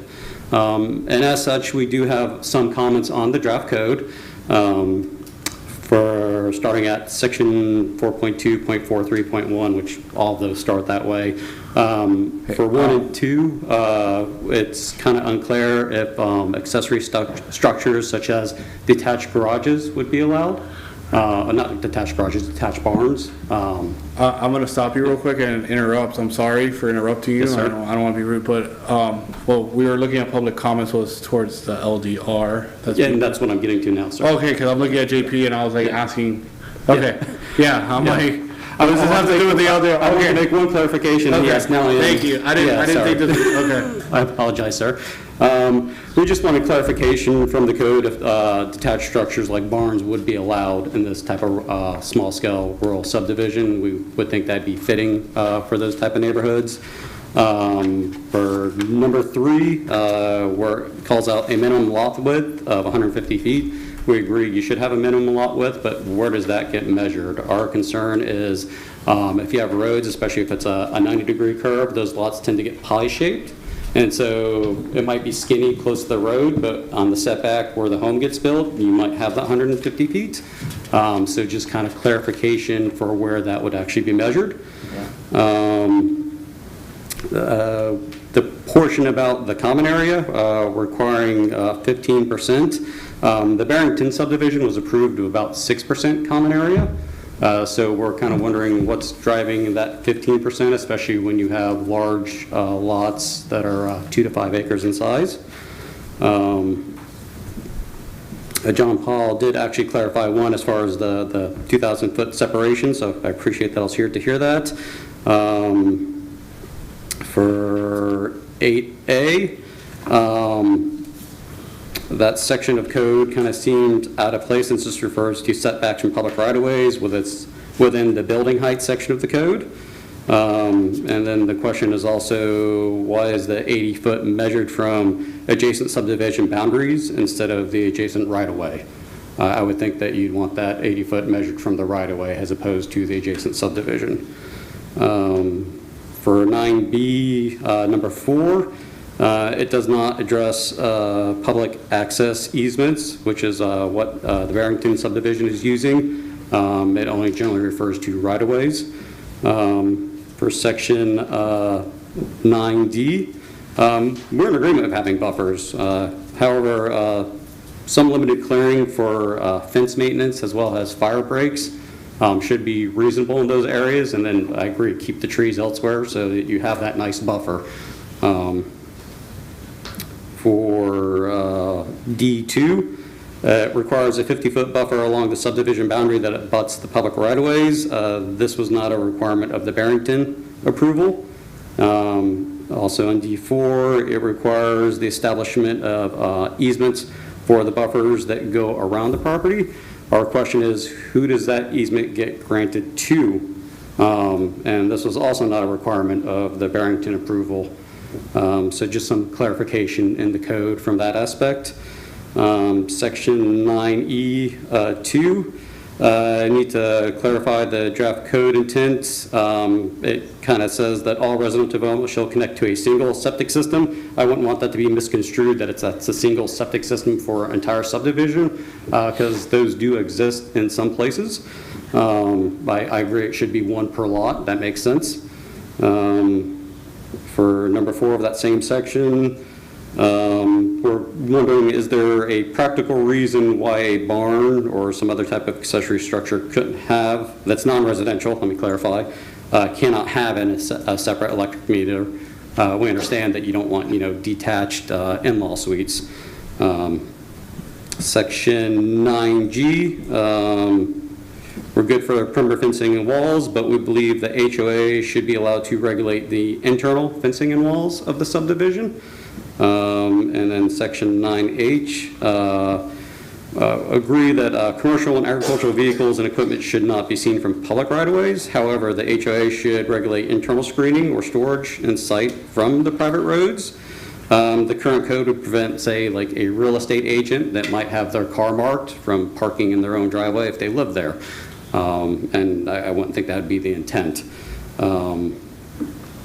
And to wrap things up, we request that the Lakota subdivision application be allowed to process forward with the same conditions as the Barrington subdivision. And we also ask that either you or the city commission ask staff to work with the local development community to kind of clarify and refine some of this draft code language. And that is all I have. All right. Thank you. Hi, JP. You want to help guide us here? Yeah, so I forgot my pen, and that was a hell of a long list. So I'm going to try and go So my concern, based on memory. Thank you. So just to kind of speed it up a little bit on this here, the Barrington that he's speaking of, can they come back if we approve this? Can they come back and request a revision? Because he did have a lengthy list of, yeah. Yeah. So I'm asking staff and if you guys can help me out here, just to, prevent you guys having to go back, revisit, redo everything. Can Barrington present or request some of these changes to be made? How does this work for them? I'm not sure I understand the question. Are you saying would Barrington come back to ask to make changes that comply with this? Correct. Barrington already has their approvals, and so they would be governed by what the approvals What they were entail. approved back then? Yes. They wouldn't be, they could come back and ask, certainly, if they wanted. If there's stuff to their benefit of like, Yeah. hey, this wasn't granted back then, Yes. is there a possibility to grant that now? Yes, but they wouldn't be required. Anything in here that was not a part of their approval then would not be required of them. Okay. Just what's in their. So technically, they're grandfathered in to their approval, but they can also piggyback on the fact of if there's stuff in here that can benefit their subdivision, they can go ahead and proceed. Is that correct? It's my understanding that, and who was the agent for Barrington? CHW, right? To, Kingdom. Ingdenman, actually, yeah. Okay. And so it was my understanding that the Barrington subdivision was not an easy decision for the city commission. That's why we're here today with this code. There was a gap discovered in comp plan and missing implementation language for these subdivisions in the agricultural areas of the city, and what was approved for Barrington stands. There is no recalling an approval once it's been granted, unless it's appealed or challenged in court, something to that effect. So that's the only thing that could really overturn that decision at this point. I believe we are working with Lakota. We've met with Lakota. They understand that we're working on this code, and so they've been gracious enough to say that they'll, work with us, and understanding that if they do push something forward like Barrington, that their chances of that getting approved by the commission would not be successful because of the heartburn that was Barrington. So I won't go into much on that, but I do want to clarify some of the points that were raised about the land development regulations that are before the Planning and Zoning Board right now. Barns would be low intensity or accessory to low intensity agricultural, which are permitted. So it's not saying that barns aren't permitted or sheds aren't permitted. Those are typical and acceptable accessory uses for single family or low intensity ag. That's not an issue.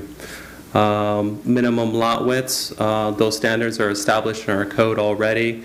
For lots that are odd shaped, it's not at the street frontage where it's measured. Should it be conical or just short on that end, it's measured at an average width of the lot. So there will be instances where you have an amalgamation of properties that is meandering, and you won't be able to get perfect square lots out of it. So, and we anticipate that, the code anticipates that, and so there is that provision that it's measured as an average of the lot width, not the actual street frontage.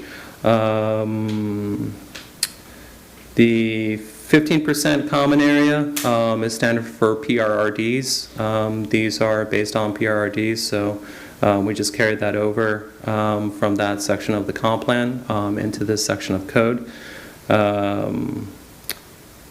Separation requirement between small-scale rural subdivisions. I think I covered that thoroughly. If you go to South Florida and look at someplace like West Miramar, West Pembroke Pines, Hialeah, like West Hyatt Homestead, that is the type of urban sprawl that we're trying to give opportunity for developers without creating an urban sprawl issue. If we don't put in the separation requirement, this is going to be like a heyday for developers out here. They're all going to come in, they're all going to buy, subdivide, and then just sit on those development rights. And you're going to have unfarmed land sitting there for years and years and years with entitlement, them prospecting and trying to sell. There's going to be a lot of speculation, and you don't want that. It's a known history in South Florida. It's a known history in Boston. It's known in San Francisco. It's just a known issue, and so. And the board seems to be aware of that as well. So. Yeah, absolutely. What else do we have here? Separation requirement. Setbacks. So setbacks are from the boundary line. The boundary line is the public right-of-way line. I'm not saying edge of asphalt where that road ends. I'm saying where private property meets public property. That's where you begin measuring that setback. That is standard practice. That is not unusual. There are instances where you do build-to lines, which you would measure from the center of right-of-way to the face of the building. That you would have in more of an urban setting. We're obviously not in an urban setting here, so we won't be doing build-to lines. The downtown district would be a perfect place where you would have build-to lines because you have an established setback of buildings that may be 50 feet from the center of right-of-way, and you would want to continue that human scale or whatever it may be, that building line along the corridor. Private access, which is what Barrington is using. This is, well, they're required to connect off a public road. That was made clear to me that we would not accept anything off of private roads. They will be creating private roads within to connect all the properties. That's not prohibited. That's what it's expected, that they'll be maintaining and building these roads in perpetuity under the control of the homeowners association. What else do we have here? We're okay with the lot clearing for buffers. Again, for most of the properties, this is going to be 25 feet. They're doing 2 acres. I think like the minimum lot depth you're probably going to have is maybe 250, 300 feet lot depth. So 25 feet of that not being disturbed or not being cleared, I don't think is a big ask, especially in an agricultural area. It may actually become burdensome if you start clearing everything. But I'm not a developer and I don't know the angst of, clearing and grubbing a site. But that seemed to be just the general direction that was desired of the city commission and the residents, is that the impact of these wouldn't be adverse on the adjacent agricultural uses that are existing. Right. That you wouldn't be creating residential neighborhoods that people move into and then are complaining because their neighbor just got 400 pounds of manure delivered. And they're like, well, this is not what I bought. And, well, it is what you bought. But providing that buffer on their side ensures that buffer stays maintained. Right. They're now owners of that buffer, and so it stays. They can keep that. Regardless of whether the adjacent lot wants to clear for pasture and raise cows or whatever that they may want to do there.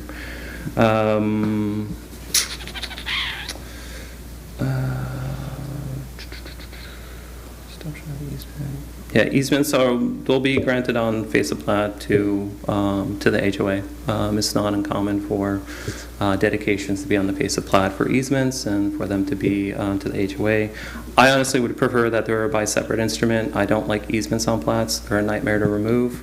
But however they see fit, we'll work with them with whatever method they would prefer. But an easement agreement can be granted by the developer to the HOA. So that's not an issue. The electric meters, JP. Yeah. So he was specifying about the barns. Yeah. How common is it for barns to have its own electric meter? Is that something that's a very common thing? Is that I'm not familiar with the topic. Registering your property or getting an electrical account. They'll come in and put a meter on. What we don't want are people, because this was a problem, as it still is a problem, people will have a detached garage or a barn. But they will then do improvements to it, especially if they're hidden from the street. They will then call the electrical company. They'll come out and add a meter to it. No permits required, and they will install the meter. They will have now what this code is not permitting, which is an accessory dwelling unit that's detached from the property. That's what we were trying to prevent. This code does not prevent them from asking for a variance should they have a legitimate agricultural business that does require, under its own LLC or however they establish the corporation, to come in and ask for a variance to have a second meter installed for a legitimate use. What this does prevent is just kind of arbitrary subdivision of the lot or creation of additional dwelling units. So that's something for the board to consider in the future. I don't think as a staff I would oppose that if somebody did have an established like a micro farm of some sort established on their property, that they could come in and ask for a variance to that requirement. All right? Okay. Yeah. I think it's a reasonable request. Yeah.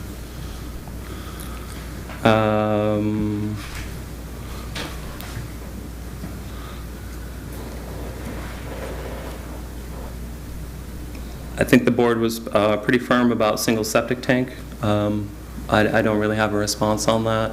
I think the concern that the gentleman was bringing up is just the language on the septic tank, that all residential development shall connect to a single septic tank, which that could be construed as, well, here's 20 homes and you said we just need one septic tank. Oh, no, I'm sorry. That was maybe taken. So, I mean, it does say within the individual lots, septic tanks shall be designed to have adequate capacity for all residential development, and all residential development shall connect to a single. So it makes it seem like... We can clarify in the code. So if the board wants to add a condition to clarify that section of code, which is 9E. Yeah. Number 4. Yeah. Oh, yeah, I'm sorry. There's a long string of stuff there. Sorry about that. Yeah, so 9E. Yeah, so section 2. I agree, that's a little unclear, so we Yeah. can clarify that, absolutely.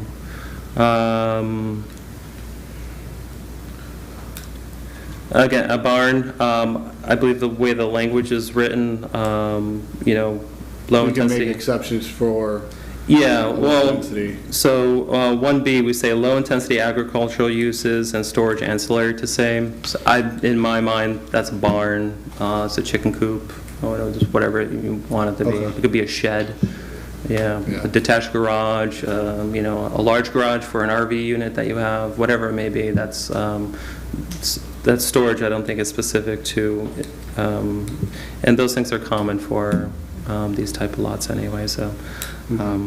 Yeah, I think they're okay there.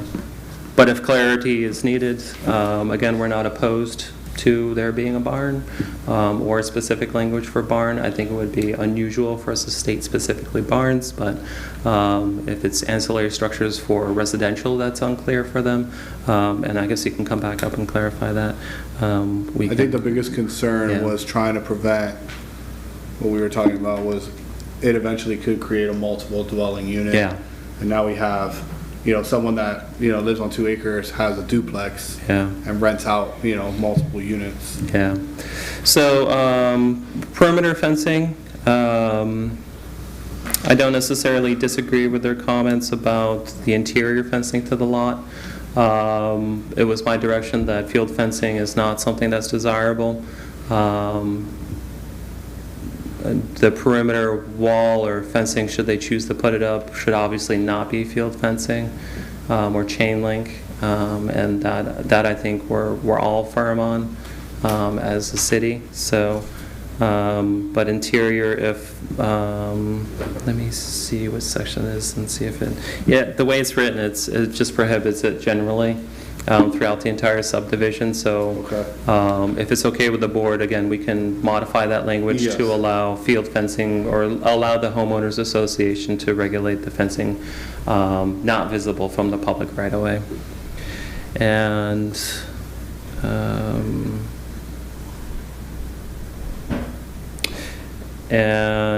yeah, he's correct. And if somebody has their vehicle marked, they would not be allowed to park that vehicle in front of their home. That means contractors would have to remove signage. They'd have to get electric or magnetic signage to put on and off their vehicle. I don't know. It's something that's common in higher end neighborhoods. But that's really regulated by HOA anyway. Yeah, you know, honestly, the farm equipment and four-wheelers and that type of stuff should really be not located where it's visible from the street. But again, if that's an HOA ran subdivision, most likely the HOA is going to handle vehicles, ATVs on the streets. Yeah. You can't park your boat in your driveway, kind of thing. I don't disagree. I don't disagree. Yeah, that could be another amendment if you guys are all amenable to it. I mean, it's kind of like we're creating our own HOA covenants on it. Yeah, a little bit. It is. It is. All right. Yeah. I think that was pretty much everything. So we can kind of reword or kind of address. So we're gonna, if a motion's made, we would do with the board's condition that we reword the language on, or clarify the language on the single septic tank per residential lot. We would also allow the HOA to regulate fencing interior to the subdivision, not visible from the public right away. Right. And we would allow the HOA to regulate vehicles and whatnot interior to the subdivision and not visible from the Do you public have to right put away. anything on the electrical? Okay. Should we add? Yeah, well, with the meter, again, they can always ask for an exception. That could be something that's asked for. Every subdivision is going to be different. Our expectation is a lot of these are going to be residential in nature specifically, that they're not going to be all micro farms. There may be somebody that buys a lot in it that wants to establish a micro farm. They start as, under the food cottage law, and they grow their own food, and they sell it at market, and, oh, wow, my profits are exceeding $15,000 a year. I need to actually incorporate, and I need to file taxes on this now. So they will then establish an LLC, and at that time, they'll be in a situation where, an exception can be made. My only concern is that with variances, it can't be a self-imposed. I don't know how that's not self-imposed at that point, so, yeah. Brian, do you have any recommendation? Typically, as far as businesses go in residential districts, we have a whole list in the code already on home-based businesses and cottage industry, and so probably we just refer to what's already there. Okay. Well, this will be agriculture, so perhaps we can add language to provide an exception for established agricultural businesses to allow one additional meter on an individual lot. I think that might work. Okay. I don't know. Well, I know it's common for people to get a second meter Yeah. on their barns, garages, Yeah. that kind of thing. So, But is that something that we could just write in as a special exception for barns or well, I guess kind of our presumption is that if it creates a potential for the detached accessory dwelling unit, but if they did that, then it would just become a code violation. So to make it easier on the residents, if they wanted to have a separate meter, I guess we wouldn't most necessarily HOAs propose. won't allow you to build a second residence anyways. Yeah. So I We think can strike it then from the code.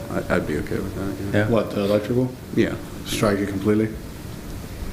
You okay with that? You guys, if I get a head nod, we're good?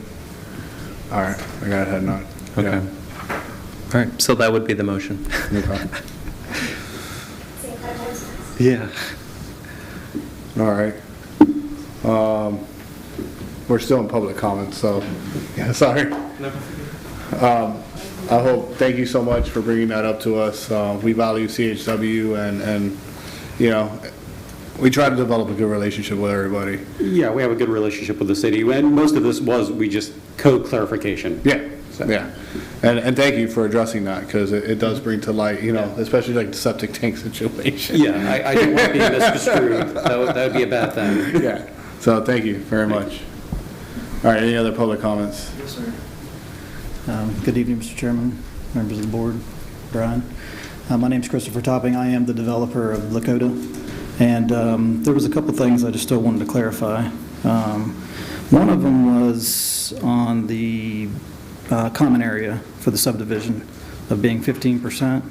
It was something that really wasn't brought to our attention before when we submitted our plat, so it's going to significantly change our plat map. And I was kind of wondering, is there going to be a variance process for that if it's possible, especially if we have larger lots?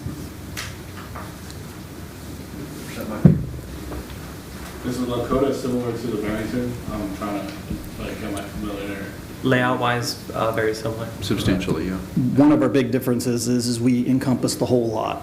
Like, the difference between Barrington and our subdivision is Barrington set aside a large chunk of their land and congregated their lots and made smaller lots. Right. Ours is taking up the whole property, so all the lots are averagely larger. So one of the reasons why we didn't include a common area in our property was because we didn't really feel like we needed it, and we didn't really want the extra expense for the homeowners association of maintaining a common area. Right. So since now that, in this particular ordinance that you guys are forcing the road that's coming in to become a right-of-way, like a deeded right-of-way instead of easement by right-of-way, which is a difference. Isn't that what it says? No, it's still. Okay, I'm misreading it then. Yeah, it just has to come off of a public right-of-way. Okay, so it can still be part of those properties, okay. Yeah. And then as far as if we force a 15% common area, it's going to just make it to where we can't have the lots that we want in the development. Chris, what are the average lot sizes? There's 2 of them that are 2 acres because of the way the road had to come in, where it's real narrow, Yeah. but the rest of them are between 3 and 5 acres. It might be that sort of a compromise would be if your average lot size is over X, you don't have to meet the 15%.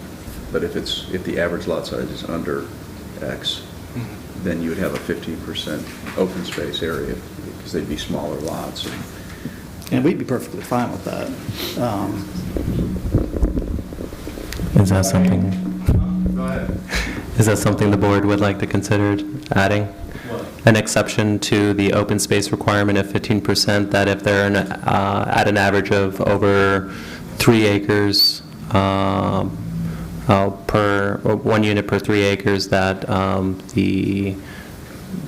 that we waive the requirement for open space? Because, I mean, into our defense, we made variance to go to 2 acres. Gavin, when he was on the board, suggested that we keep it at a minimum of 2 acres. And I think what we're seeing here with the Lakota, I'm saying that correctly, right? Yes, sir. Yes, sir. What I'm seeing here with the Lakota is that they have only 2 that are 2 acres, but the rest are exceedingly risky. So I think that there's so much space in there, I think that would be all right in that sense. Okay.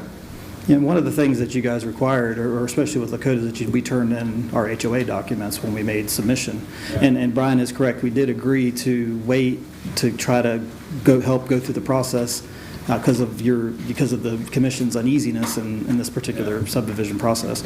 So, I mean, we're trying to do what we can. We don't really want to make submission and be denied. We really want to work with you guys and try to do, and try to develop a development that is what you guys want or want to see in this area. All right. And it's important to us, too, because everybody you see sitting here is going to live in this development, including myself. So we really want something that's going to be nice. That was one reason why I was a concern about the common area, was because we're all going to have to pay those HOA fees. And maintaining more common areas is at expense to the HOA, so that's why one of the things that was important. We pretty much touched on some of the other stuff, like the separation requirements. Let's see here. Building orientation. I kind of felt like that should really be handled by the HOA. I mean, every HOA might have an issue with, you guys are saying that you guys want the houses facing the road, which is what we have in our document, our HOA documents. But there is, for instance, lots that have roads going around 3 sides of them. So how is that going to be?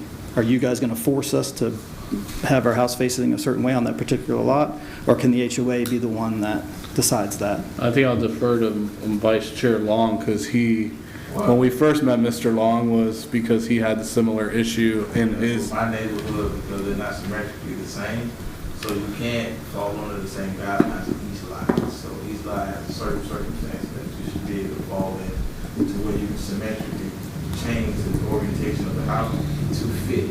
So I wouldn't really structure you into having one set rule, because every lot is not going to be the same. So would it be okay for the board to address that feedback? Typically, when you have a platted subdivision, the houses are required to face the roadway.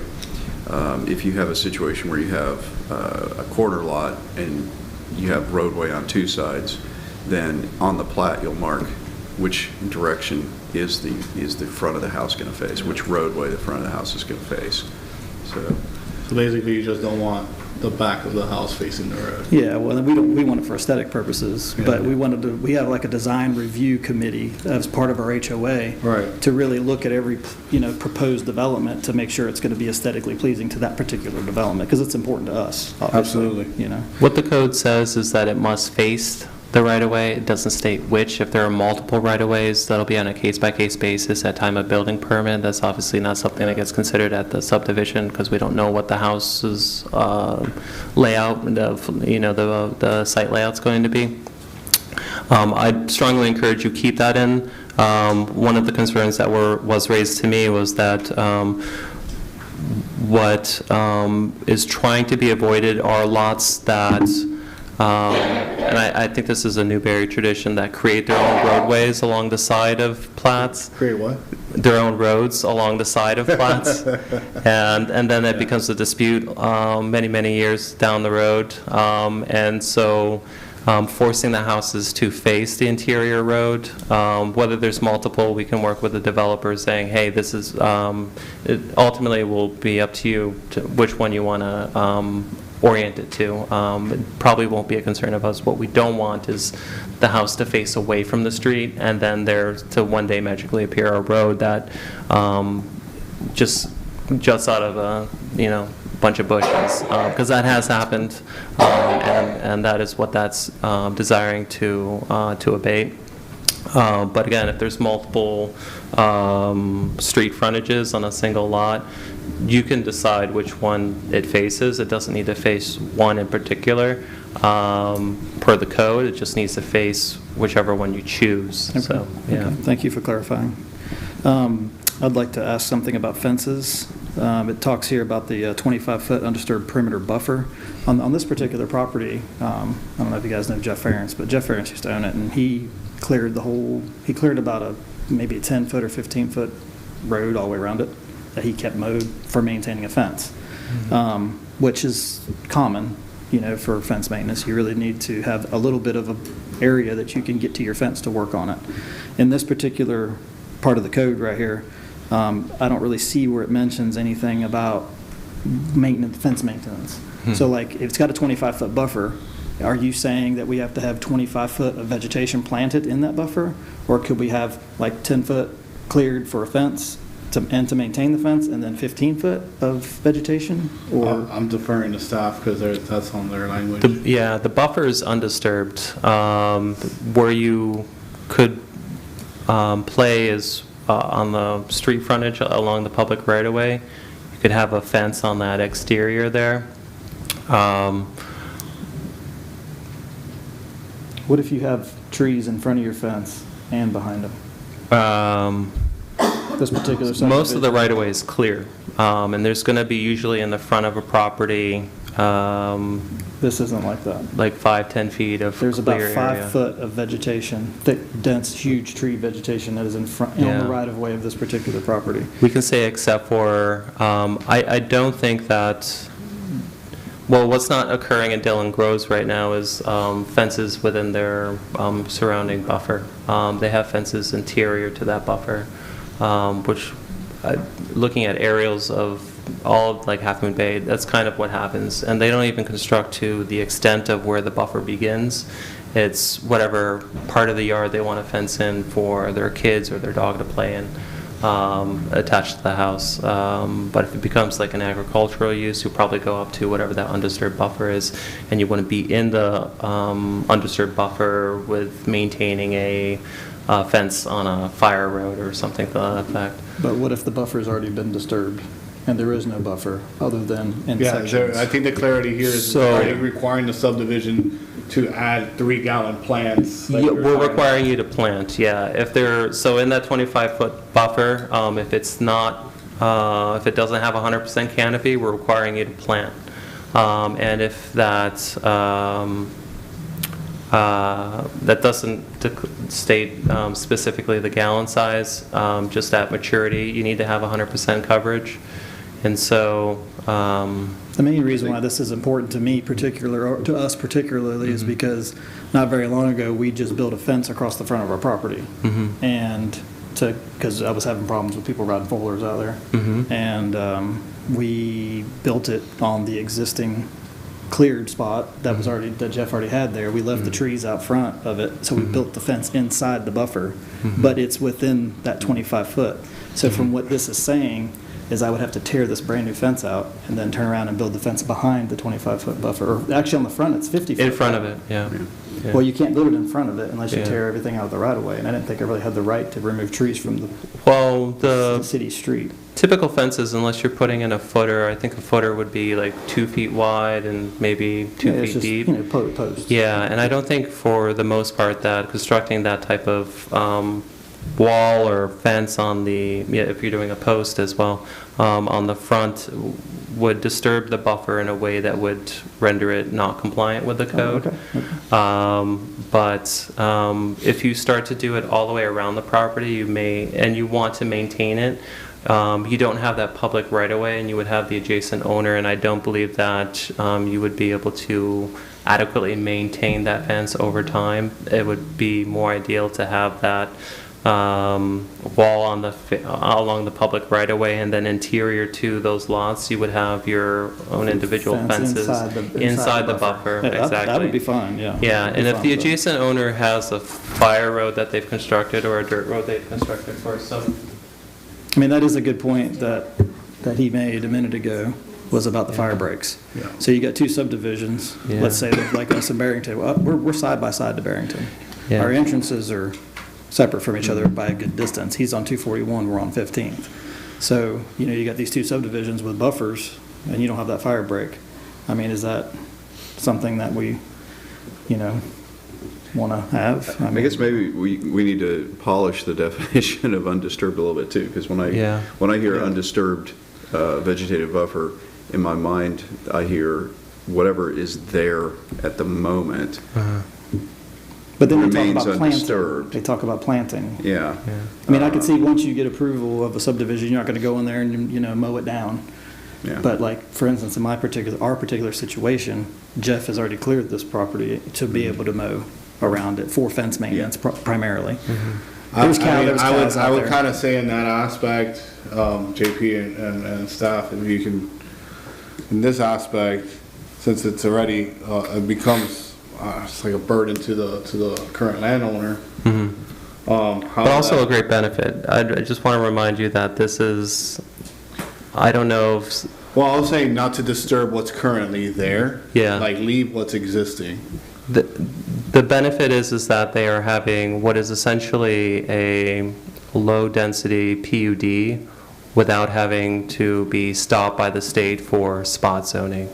That's exactly what's occurring here, is that they're having these low-density residential developments. What does that mean? Spot zoning is when you have pockets of land use that is not consistent with contiguous land use types. It's a prohibited practice in the state of Florida.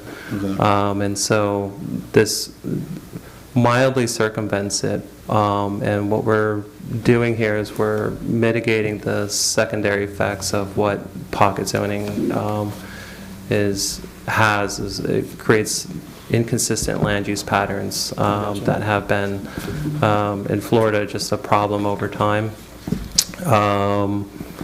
There's an argument against that too. You can look at Houston, which has no zoning, and you have just kind of insanity. But then you have flooding, because there's no real zoning regulations, just declarations recorded against properties. So I think with the burdens that you're seeing here, there's a trade-off with them, and I would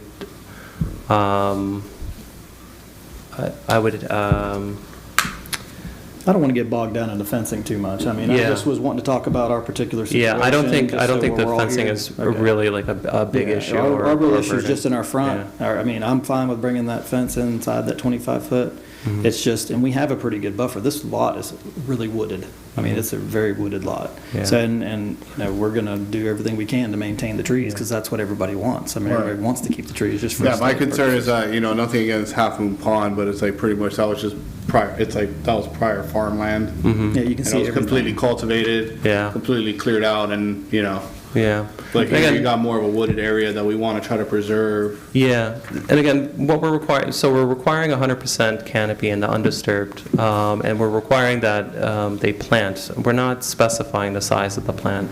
They just need to come in with some plant, like a baby oak, a little seedling it could be. That's fine. It needs to be shown and that's why I think that's why the verbiage is good on the size being 3.5, because 3.5. You could buy those for dirt cheap. If we require you to get a 9-gallon one, now we're talking hundreds and hundreds of dollars for each tree. Correct. So, Well, we're trying to keep, our neighbors happy too. I mean, Peter McGee was here at the last meeting, and Peter's my neighbor, and I'm friends with him, and so we will obviously want to keep everybody happy by doing that, for sure. And I just want to reiterate that buffer is not necessarily for the adjacent landowners, it's for the owners themselves, because they are going to be adjacent to agricultural uses. Yeah. The only other thing I had to say anything about was the parking requirements, and we've touched on that a couple times. I don't know if you guys have any recommendations, but, a lot of my family are realtors, and, it'd be nice, they're going to live there. I mean, if they left their sign on their car, I mean, I don't know who's going to police that, which should be the HOA, but I wouldn't, hate to see something more strict than. Yeah. Part of the motion, we're going to amend that, so you can, it'll be up to the HOA. Thank you. Yeah, no, thank you. Appreciate it. Go ahead. Amber Beckham. Hey. Part of the people who's hoping to live in Lakota, because it's going to be an absolutely beautiful development from what we've seen, very similar to the Barrington. Like you said, we all want to live there, so it's going to be something that we, are going to be proud of and really make proud of. I'm going to bring up a touchy subject. I could tell from listening to the last meeting, and it's about the accessory building unit, the separate dwelling.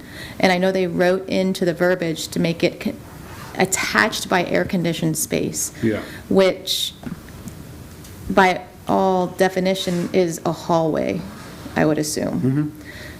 You don't really... It could be a hallway, it could be as big as a wall unit, pretty much. Yeah, but when you attach with air conditioning, you attach with return air, makeup air, you have to have airflow. Sometimes there has to be registers, doors have to be undercut, where you don't get sound mitigation, pretty much. When anytime you have air-conditioned space, you have to create airflow. You create problems. You can talk to HVAC guys about that.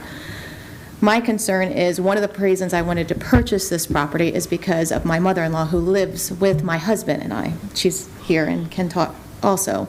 She unfortunately lost her husband 3 years ago and had to move in with my husband and I, which she's the most amazing woman. I'm blessed by an amazing mother-in-law, thank goodness. But it makes for a difficult living situation sometimes. She has her 2 dogs, which are emotionally supportive for her. We have ours. Now we have living in a small home, and we have 3 dogs, and we have 3 years, and we were trying to find a solution, and this seemed like the perfect solution. Mom can stay with us, and we can build a mother-in-law suite.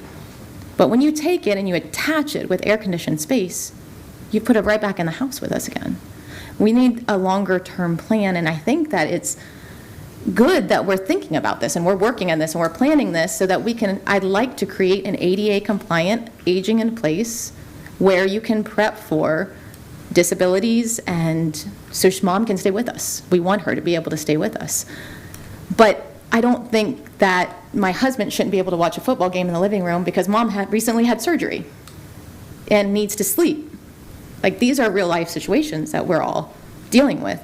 Mom also works for Alachua County that hasn't gone back to work yet. So she's retiring very soon, but she's working from home, which my husband also works from home most of the time.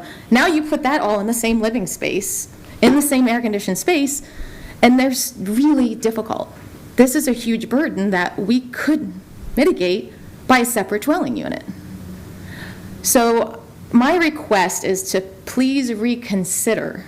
One of the things the HOA that the developer submitted with the Lakota plan is very similar to other subdivisions where it says the HOA is going to look at, the design review committee is going to look at the plan in a logical manner and see what fits and makes sense. I think Alachua County says it has to be half the size. Ours is going to be considered much smaller. Has to match the house. It has to relate, but you can connect things by breezeways that aren't attached so that we can get Mom, back and forth, but still have a separate living space for privacy and needs. I do work for a developer and in the real estate world, and I recently represented a house that was just done in town of Tioga, which was the last Builders Association, and GACAR, which is the Gainesville Real Estate Association, Spring Parade home. And in town of Tioga, we constantly have mother-in-law suites attached and detached. Sometimes they're attached by screen closures, sometimes they're attached just by roof structures, but they can be done beautifully and really fit into the house. This is the very last one that was done that just closed maybe about a month ago. That's the front of the house. This part of the house over here is the living unit. This is the accessory building unit. So it's still all attached. This is the mother-in-law suite from the inside looking out. This is the back porch. And I can bring this closer, you can see. This is the home, no air-conditioned space, attached by roof, mother-in-law suite. So I think just to clarify, I mean, the main concern, and I think we addressed it, was, and the board can correct me, we were concerned of... Trailer homes appearing magically one day. Right, and then, so this was my concern, and I agree, I think, maybe revisiting it and having it combined with a roof. Go ahead, Brian. Well, I was going to say, Mr. Chair, this was added by staff back into the draft ordinance because of comments made by the board, members of the board. But I will point out that in every other section of our code that allows for, or every other zoning district or area that allows for ADUs, it allows for either attached or detached. So there is a separate... And so this would actually be the only instance in which they wouldn't be allowed to be detached. Yeah, that's correct. I think there's a lot of families out there in the similar situation. I know the developer himself is working on bringing his mom close to him in the same subdivision.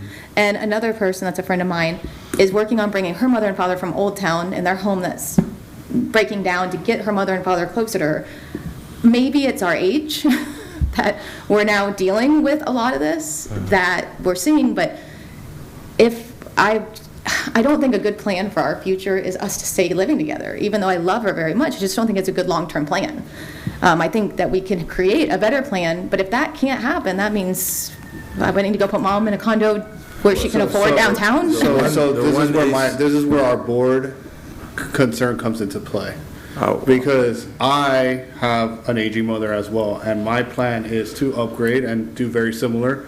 Maybe reach out to a developer and build a 4-3 with a mother-in-law suite, because I do have elderly parents. My concern is that, life happens. One day, mom will go on to paradise. My concern now becomes, now I have this huge mother-in-law suite that's detached from the house. They don't hear me, I don't hear them. And all of a sudden it's like, hey, listen, that's an extra $12, $15, $2,000 a month. I can rent that out. Now all of a sudden we have neighbors that are like, well, if she can rent out the mother-in-law suite, I can do that and I can create extra income. So our concern was, now we have acre lots with possibly 2 homes on it because it's a detached suite. The whole point of the AC was we were trying to figure a way that, for your example, where you have, or my example, we wanted a way to mitigate that, where we can prevent having that happen, but at the same token still have the space for mom or dad or, a guest, but not to be able to be completely shut down where you can rent it out and have rental income. Go ahead. Mr. Chair, just want to point out that during the discussions leading up to the approval of the accessory dwelling unit ordinance, the potential for rentals was mentioned, and it was not considered a bad thing. It's understood that once the in-law, there's no longer a need for the in-laws, then it would be acceptable to rent those units. I think the biggest issue was making 2 units out of 1. Right. So that was the worrisome issue that we was having. If you made it big enough, you can make 2 units, and then that's a duplex now instead of a single small little area. So that was the biggest concern that Chairman had about the ADUs, is not making them to the point where you had a duplex back there. And we love your idea, and I truly do. I'm very passionate about that because I am in the same boat. I just, don't want this to become like all of a sudden a duplex situation, because it's like, what are you going to do then? I mean, it's an empty lot. Because you can get creative. A lot of people get creative in designing things a certain way, and we see that. So we got to be very clear on how we state things. And the reason JP brings this up is I was born and raised in Miami, actually in Hialeah, and I've seen how creative efficiencies and little 200 square foot spaces can become very quickly and very hidden from the public. I've seen it with my own eyes, and I'll put my business out there. I was one of these people that lived in a $900 a month efficiency, and nobody knew that there was an efficiency there. So that's the thing that we're scared of, is that becomes a split, and that becomes a split, and all of a sudden it's like. So I think they clarified that a little bit, that made it clear where they couldn't separate the house. So we already know that that can't be divided. We're not on 1 acre lots. They've clarified that it's Right. 2 acre lots. From a building standpoint, to attach through an air-conditioned space can become very, very difficult. I'm also a general contractor, and I work with mechanical side of things constantly. It can be really difficult and tricky. You'll have to keep the airflow to be able to make everything function properly. I want to just clarify. So what we're saying in the code, it has to be in a logical manner, and that's to make sure that people are not creating those long hallways, that they need to be part of the actual house itself, its footprint. So if you do create a mother-in-law suite, that it's part of the actual house, part of the floor plan for the home, and not this long hallway that stretches out in the back and then creates its own little separate unit, just connected by a hallway that maybe at the time of construction has air conditioning, but once it's completed, it doesn't have air conditioning. So that's just part of the house then? That's just another bedroom? Essentially, but it allows for like another kitchen, all the things that constitute a second dwelling unit within a single-family home. Yeah. Is there any way we can address the language to take out the AC and just leave it that it has to be attached by roof? That way, what's similar to what you showed us in Tioga, it's still attached, but it's separate. We could certainly do that, Mr. Chair. My recommendation would actually be, though, to just reference the existing ADU code that allows for ADUs and specifies the standards for them for every other district in the city. But what are those that don't require ADU? I'm sorry. I got To construct an ADU, you have to meet the standards already established in our accessory dwelling unit ordinance. And so my recommendation would actually be just to refer ADU construction in a rural subdivision to that standard, rather than create a new standard just for this situation. And then if the homeowners association, which does allow, like I said, when the family member moves on, it does allow for rental. That was already contemplated in the passage of the original ADU ordinance. The homeowners association can ban rentals if they so choose. It's actually, verbiage is already in the Lakota HOA. So that could be left up, if that's a concern, it can be left up to the homeowners association. But my recommendation would be to point to the standard we already have, reference the standard we already have, rather than create a new standard just for this particular use. They're allowable in agricultural, they're allowable in regular residential. Okay.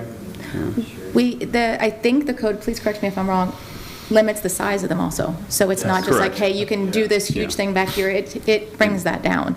And it is written in the Lakota right now that it has to be presented at a site plan. So if it's not done at the same time, the site plan has to be presented to show how everything's logically going to fit together and make sense. Yeah. And that's part of the architectural review that has to go through.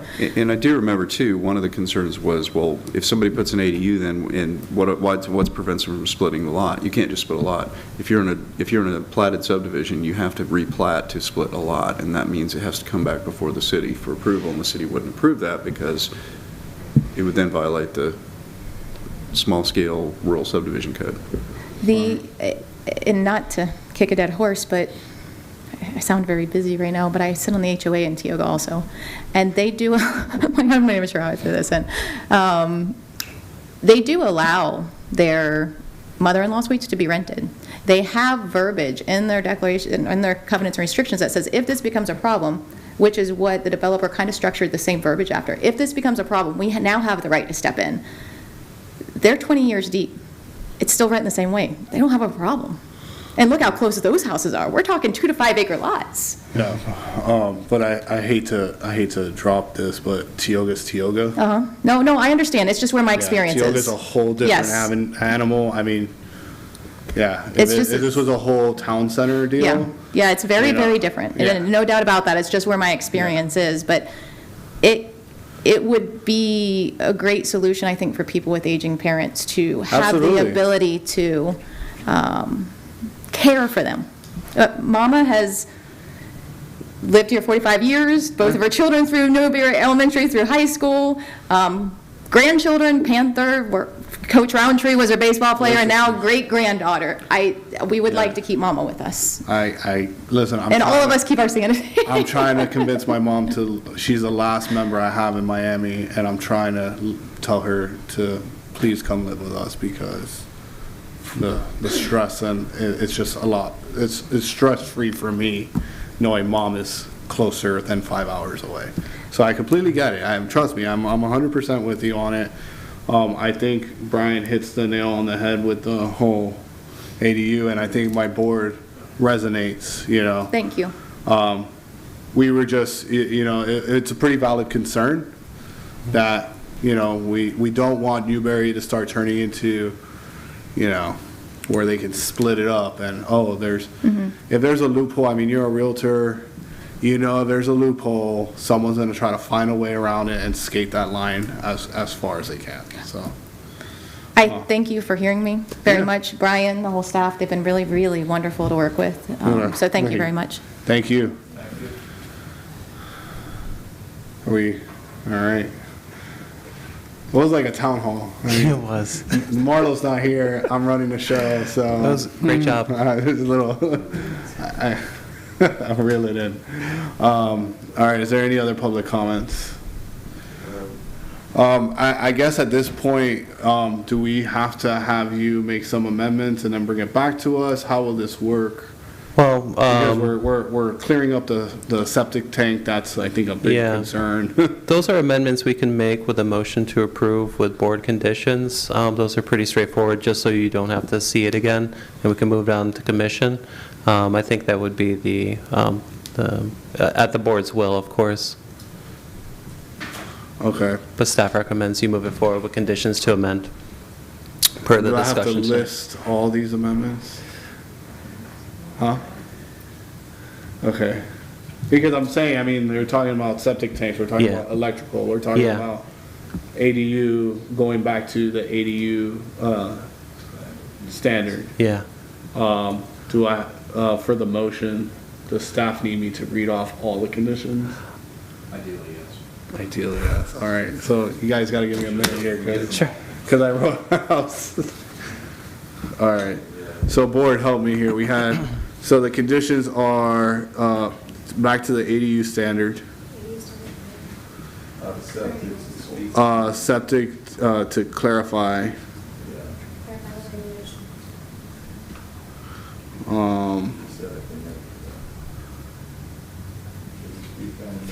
To one per unit, not one per all residential. Single per lot. Yeah, there was a second part of the language that said all residential development. For all residential. Yeah. The first part of it's clear, the second part confuses the first part, so.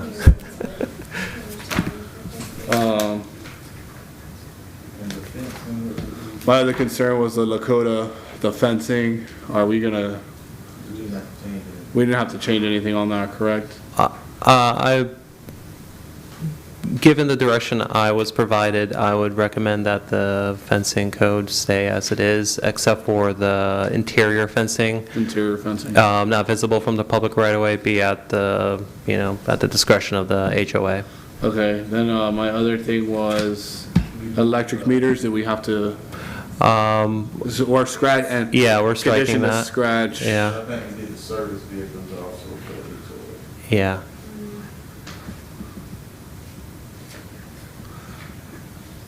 And then vehicles for HOA. That doesn't limit the HOA's ability to place limitations on the size of commercial vehicles. It may be that commercial vehicles up to 10,000 pounds, for instance, are acceptable. Anything over 10,000 pounds would not be, or something like that. I mean, that's fairly common as well. So I'm just going to leave it simple vehicles to be approved by HOA governance.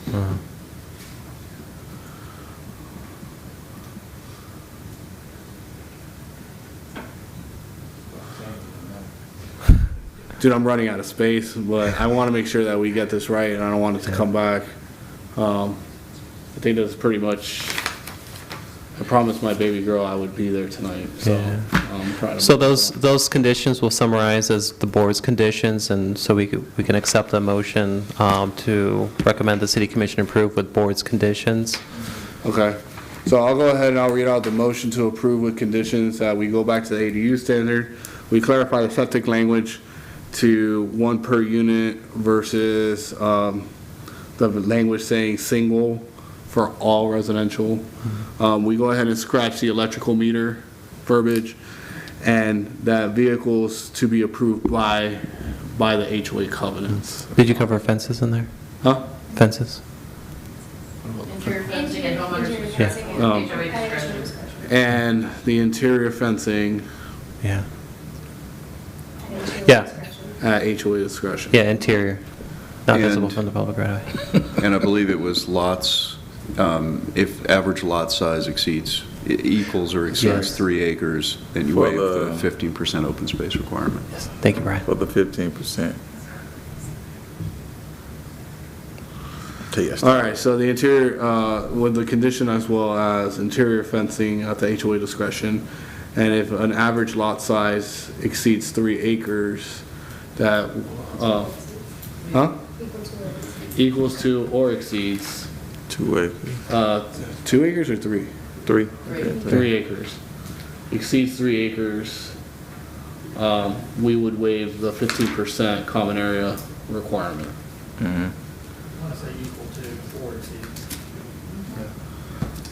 All right. There's my motion. I'm sticking to it. Do I have a second? I second that motion. I got a second from Vice Chair Long. Do we have any comments on the motion on the floor? Do we have any public comments on the motion on the floor? Thank you. It was just as much painful as Barrington. All right, with no comments, all those in favor signify by saying aye. Aye. Motion passes unanimous 3-0. All right, guys, sorry to make you do some more No worries. homework before the That's what they diet. pay me for. This would, the reading will happen, the first reading will be July 11th, before the city commission. All right, with that being said, we don't have any agenda items, any topics for members' discussion. Member Long, Vice Chair Long. We're having the Juneteenth celebration in Freddie Warmack this Saturday from 4 to 8. So it'll be a lot of food, a lot of festivities, live music, and a cornhole tournament. So What time? 4 to 8, I believe, 8:30, something like that. All right, awesome. So Saturday. Yeah, a lot of vendors, a lot of food vendors, bounce house for kids, live band. So it'll be a lot going on. So Nice. Thank you. I would like to remind the board that their July meeting is scheduled for Tuesday, July 5th, because July 4th is a holiday. Is it? Oh! No way. July 11th is as well. 7th. Commission meetings are at 7th. Yeah, that one's commission, not board of adjustment. Ms. Paul, any comments or topics for discussion? No. Thank you, though. All right, staff. Yes, Mr. Chair, as the Bad News Bear announced earlier, our new nickname. Scar, JP. Today is Elena Jackson's last day with us. It's been Taking back that article we wrote about you. It's been a short tenure, but it's been a very good one. She has decided to pursue her dream job, which is in his full-time historic preservation, and so we. You can do that here. I'm coming up. So we will miss her greatly, but at the same time, we also respect her decision and wish her very well in her endeavors, and certainly applaud her pursuing her dream job. So, come on. Well, I guess going to just say thank you all for letting me come up and present to you and being a great board and a good practice round before the commission every time. It's always nice to see your smiling faces before having to go in front of them. But yeah, I've really enjoyed working here, and like Brian said, I've gotten a job as an architectural historian. It's a firm out of Tampa, but I'll be working remotely from home, so I'll still be around and still a local, so I might be in here as a citizen instead of as a planner. And it was really great to work with you guys, so thank you. It was a pleasure to have you, and congratulations. Thank you. Bad news, JP, do you have anything? Dude, you're bad news, JP. Yeah.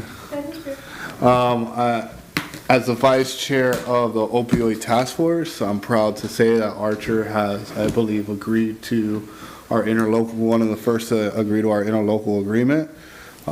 We are all we are all contributing our money. Instead of it being the City of Newberry Opioid Task Force, we are the face of it, but we created an interlocal agreement to have the Children's Trust handle our funding, handle how that's dispersed. That way the whole county has a common area, and we had to create an interlocal agreement for that to occur. We've presented to to 5 major cities, High Springs, Archer being one of them, Mayor Marlowe's right now in Micanopy's closing that deal. But Archer is, I want to say, one of the first ones to go ahead and help combat this crisis of the opioid addiction that's happening in our county. So I'm very proud to say that we're moving forward with that. I would suggest, because